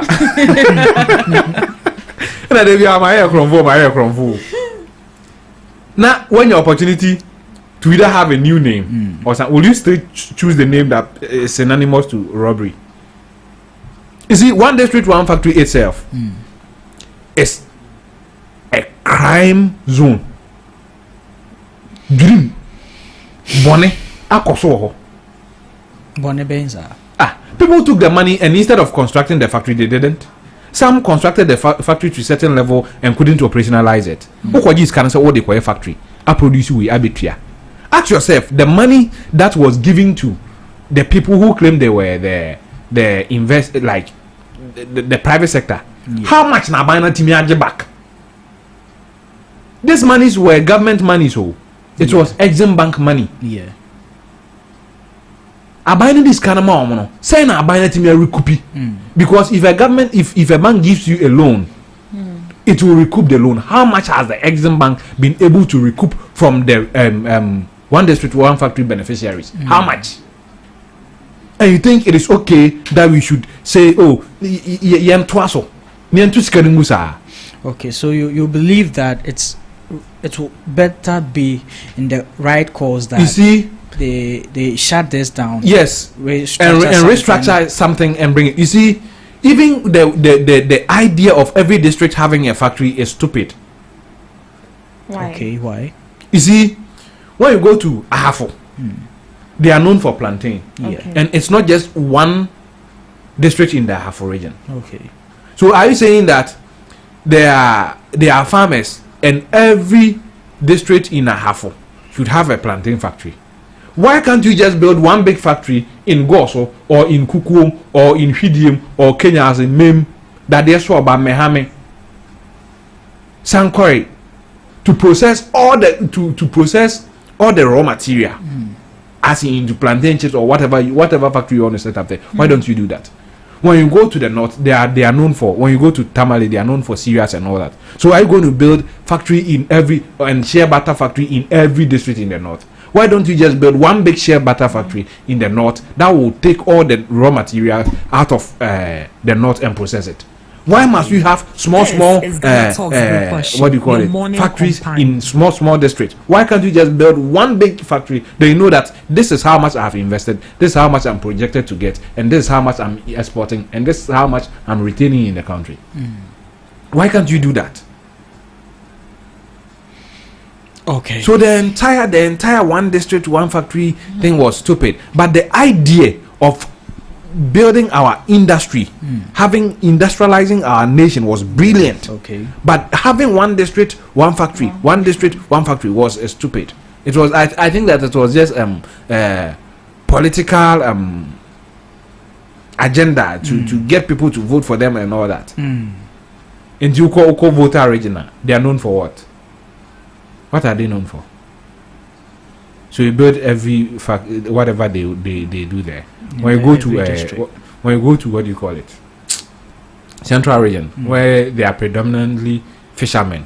You build a fishing harbor in every district. Are you mad? They beg. Are you mad for me? So yeah. Still in the studios is Mr. Jubik Stephen, and he's making some brilliant suggestions in regards to the one district, one factory. I hope and believe that you also have your own submissions you could contribute to the discussion as we get it, and we will be ending very soon. But before then, do you have any comments for us to hear? You don't? Okay. But by your own self, you believe with Dubik that it could have been done in a much more centralized manner than how it was done in 10 bits. Bits, one district, one factory. I think. Who am I? No, you are a taxpayer. So I mean, however your money is being utilized, you should also. I don't know. I am tempted to agree with Dubik because 5 districts in one constituency whatsoever, let's say they are all into cashew production. So are you going to build a cashew for each district? What you do is that you build one big factory for cashew, then you do what do you call it, service centers, as in where they'll bring the raw materials, then they will come and haul it off to the factory. Is the same way that we used to do with cocoa? For cocoa, I remember because cocoa, they will have one big depot in a district capital, and they will have they will have small PCs in the villages. When they gather, the big truck will come and haul it to the district. So if we decide to set up a cocoa processing factory, instead of building it in one district, in one district, now the depots will now be the small service centers in this district. So when they gather the cocoa in those service centers, then they haul it to where the factory is for processing. Of course. Okay. All right. So we just hope that the Apple your iPhone. Yeah. Oko America. Your friend is saying. Factories. State Bia. They have only one headquarters. Okay. We wasted our resources on that thing. Okay. And this kind of man want to be no this kind of Hey,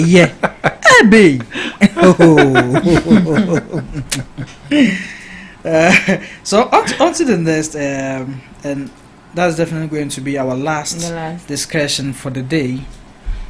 The gold board. It's been projected as a savior to our economy. Is going to stand as a benchmark for stabilizing our economy. Say something about the gold board itself, its functions, and how you think it's becoming the main factor, the main benchmark for sustaining our economy as a country. It could really go.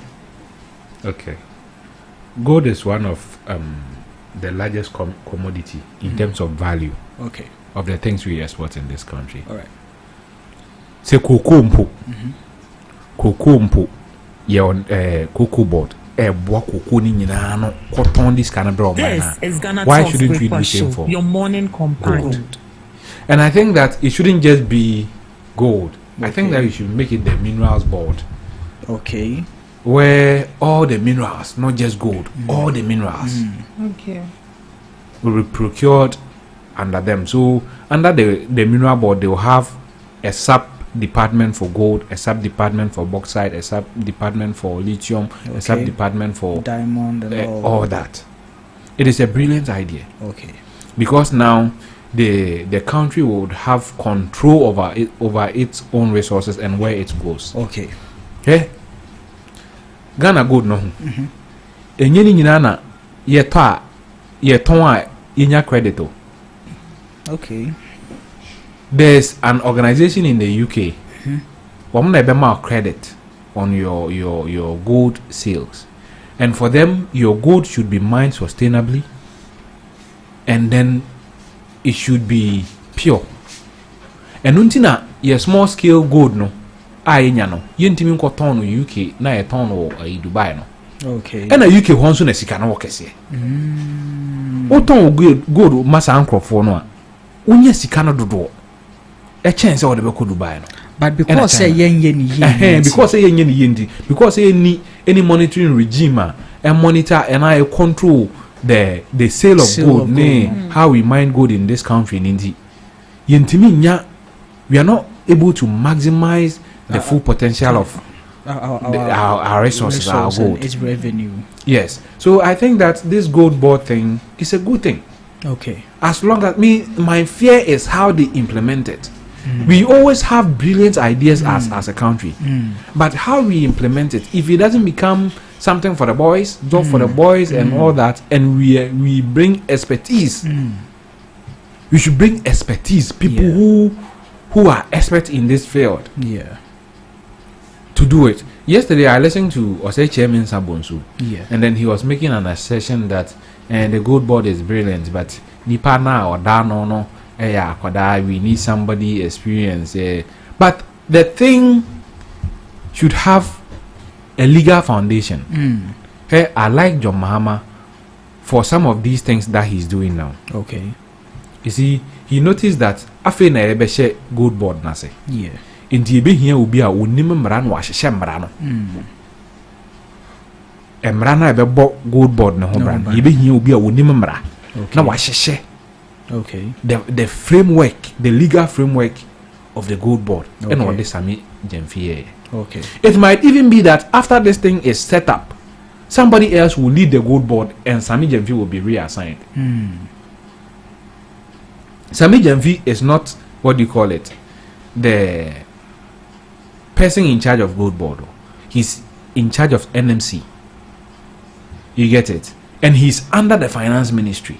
Okay. So I don't understand why people are targeting him to demonize the entire Gold Board thing. I think that people have issue with his person more than what he's trying to do. Okay. The supervising minister for the Gold Board and the activities of Sami Jemfi is Ato Forsen. Okay. So why on earth will Chairman Sabonsu, an astute politician who knows this, go out and say these things?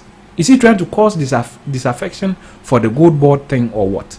He himself, in other words, admit that the Gold Board is good, but he says that the person there who is leading the charge. Has there ever been a Gold Board? No. This is the first time. This is the first time. Yes. So how do we get to see who is more qualified for leading something that is even yet to born? For his argument, he states that we should have found people who are experienced in commodity trading. Okay. But that will come after the institution has been fully set up. Okay. Unlike Akufo-Addo, who started, what do you call it? who appointed a CEO for a non-existent port. Mahama could have also appointed somebody, a CEO for a non-existent Gold Board. But he decided not to. He decided that we should have the legal framework first, set up the company itself, take it to court, to the parliament for approval, then we can appoint people. Okay. But they wanted us to do the cater port thing. You need to free my people from you. The way you drag us into everything, it's not good. I just said it's not good at all. I didn't have a problem with Kofo. Even though certain things he did, I felt that was to the extreme or wrong. Yeah. But I never had problems with Kofo because I think that he had genuine intentions for the nation. Okay. He had genuine intentions for the nation. Okay. So people like that, I'll never have problems with them. But people like this current NPP, I'll have problems with them because one person can steal and buy 27 houses. You are still not done with that issue. Yeah, I can phantom it. What the man high and I saw better than you know. And what the better 27 houses. We have about 9 minutes to go. Are you done with the Gold Board thing? Oh, see, you don't even know why I'm asking you this. Are you done? No, I'm not. Okay, so me myself, I have something for you to conclude on the Gold Board. How do you think it should be set up and manned? You mentioned that the entire idea is good, but sometimes the implementation is where the problem comes in. So how do you think it should? Okay, we should be fair in its implementation. Okay. It shouldn't be limited to a section of the Ghanaian public. Okay. You get it? Yeah. The laws should be strict and we should implement or enforce the law to its latter. Okay.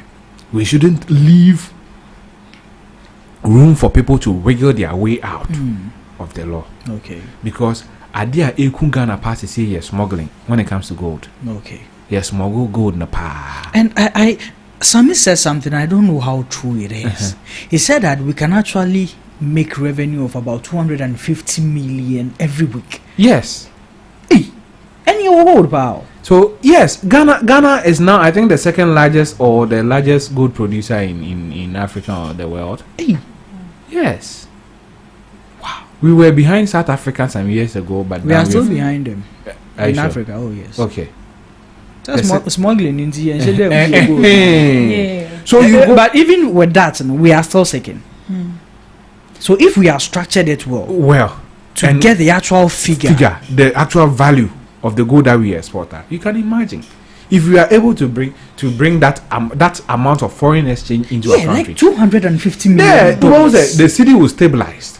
Yeah. Every week, the city will be stronger than Apatai. I now see why people are very eye struck on Sami, where he is, because if gold can actually fetch us $250 million every week, now decided price every week be $1 million to baby. Oh, or some in the America. Nobody 6 million to baby. What is $1 million to baby? I buy the son. Also, Nasem be basin ye combi, and ye be cancer, pepe, into your pa. Onye, na kwanso. Mimi say, Nyame Pangu, say me, yeah, ye be chi obi, say, what we bibi. Oh, different. Na makwako jina, hoina mi, hey, Jobo, Munjano. Hey, free as soon as you cry, men can on me social media. Free one, hashtag, me view cry. Okay. So yes, it has been an insightful conversation. I like how you elaborated on most of the topics we spoke about, how you brought in an advanced idea on the one district, one factory policy, especially. I like it. I just hope the government is listening to us and will take some of these things into consideration from brilliant minds like Mr. Dubik Stephen. I'm very honored that we always get to have you in here. Yeah. Esquire, soon to be Esquire. Soon to be Esquire. Messi, at graduation, men I made you first. Na sada na graduation na se en tokwa meka. Some enya lawyer. En tokwa.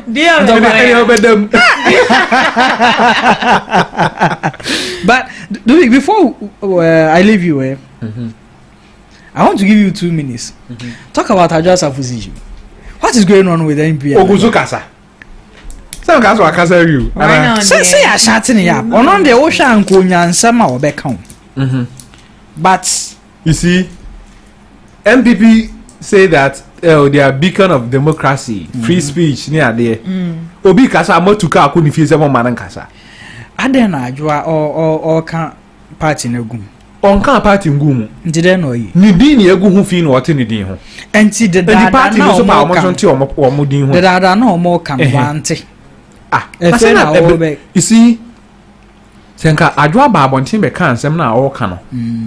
Before elections nanka MPP lose year. You can imagine go make Adwoa na MPP lose. But doesn't that make a hypocrite? No. It is knowing the right time to speak.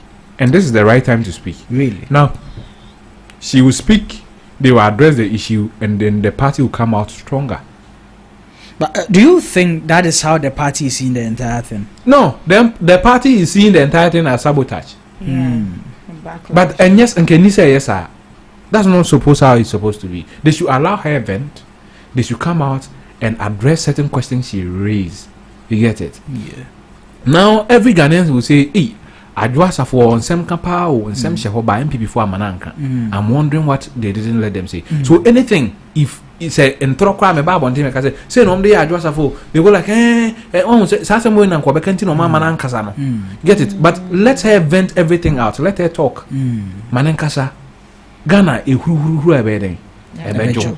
Let her talk. When she's done, bring her in, address her concerns, and if there's possibly organize a press conference and address the concerns with her on stage. Okay. You get it? All right. Let her come out and say, oh, the concerns I raised on radio, or I came out to say in the media, the party hierarchy met me and they listened to me. Okay. And they addressed my concerns. Then come there, Professor Michael Quia. Come here, Fred Adwoa myself. Bring her. Manametna on ase. And then in common. Okay. Talk. Right. Ask her problems. Man, can't show this are my problems. This is what I think you did that was right. This is what I think your son did that was wrong. Now more address the issue, no. But if you just gag the person, you are creating the notion that MPP muna bibi kobone krana and Nisa Oka. Okay. And for me, I wouldn't be part of any organization that won't allow me say things that are bad If I see bad things and I cannot say, I won't be part of that kind of organization. Okay. So they should have made Adwa. Yeah, they should allow her. Empower. They should allow her. All right. So yeah, this is where we'll be ending the conversation for today. It's been interesting. It's been insightful. It's been entertaining as well. And let me say a happy birthday to Sandra Obenewa. Okay. She's in Wenchi. Oh wow. Today is her birthday. Oh wow. I don't know her age. She says she's 16 years, but I don't believe it. Okay. Sandra, wherever you are my twin, You are my twin. Me too, I'm 21. Well, no, when you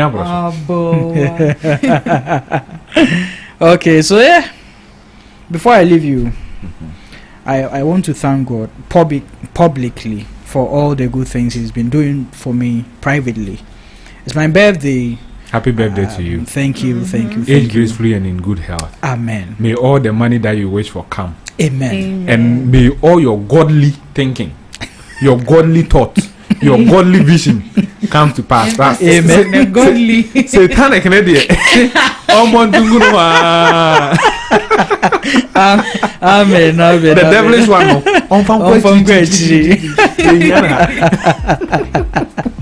Okay, yeah, so this is where we end the conversation today. But yes, happy birthday to me. Thank God for adding another year to my age. I thank God. I'm happy. I'm going to celebrate at Ophir Lounge. What a party. The party. Send the address. A party. Yes. I'm sending the address to everyone listening to me. Drop your number. I'm sending you address. Come for the party. Alright. So I'll leave you with DJ Cham. Enjoy the rest of your day. Come join the party.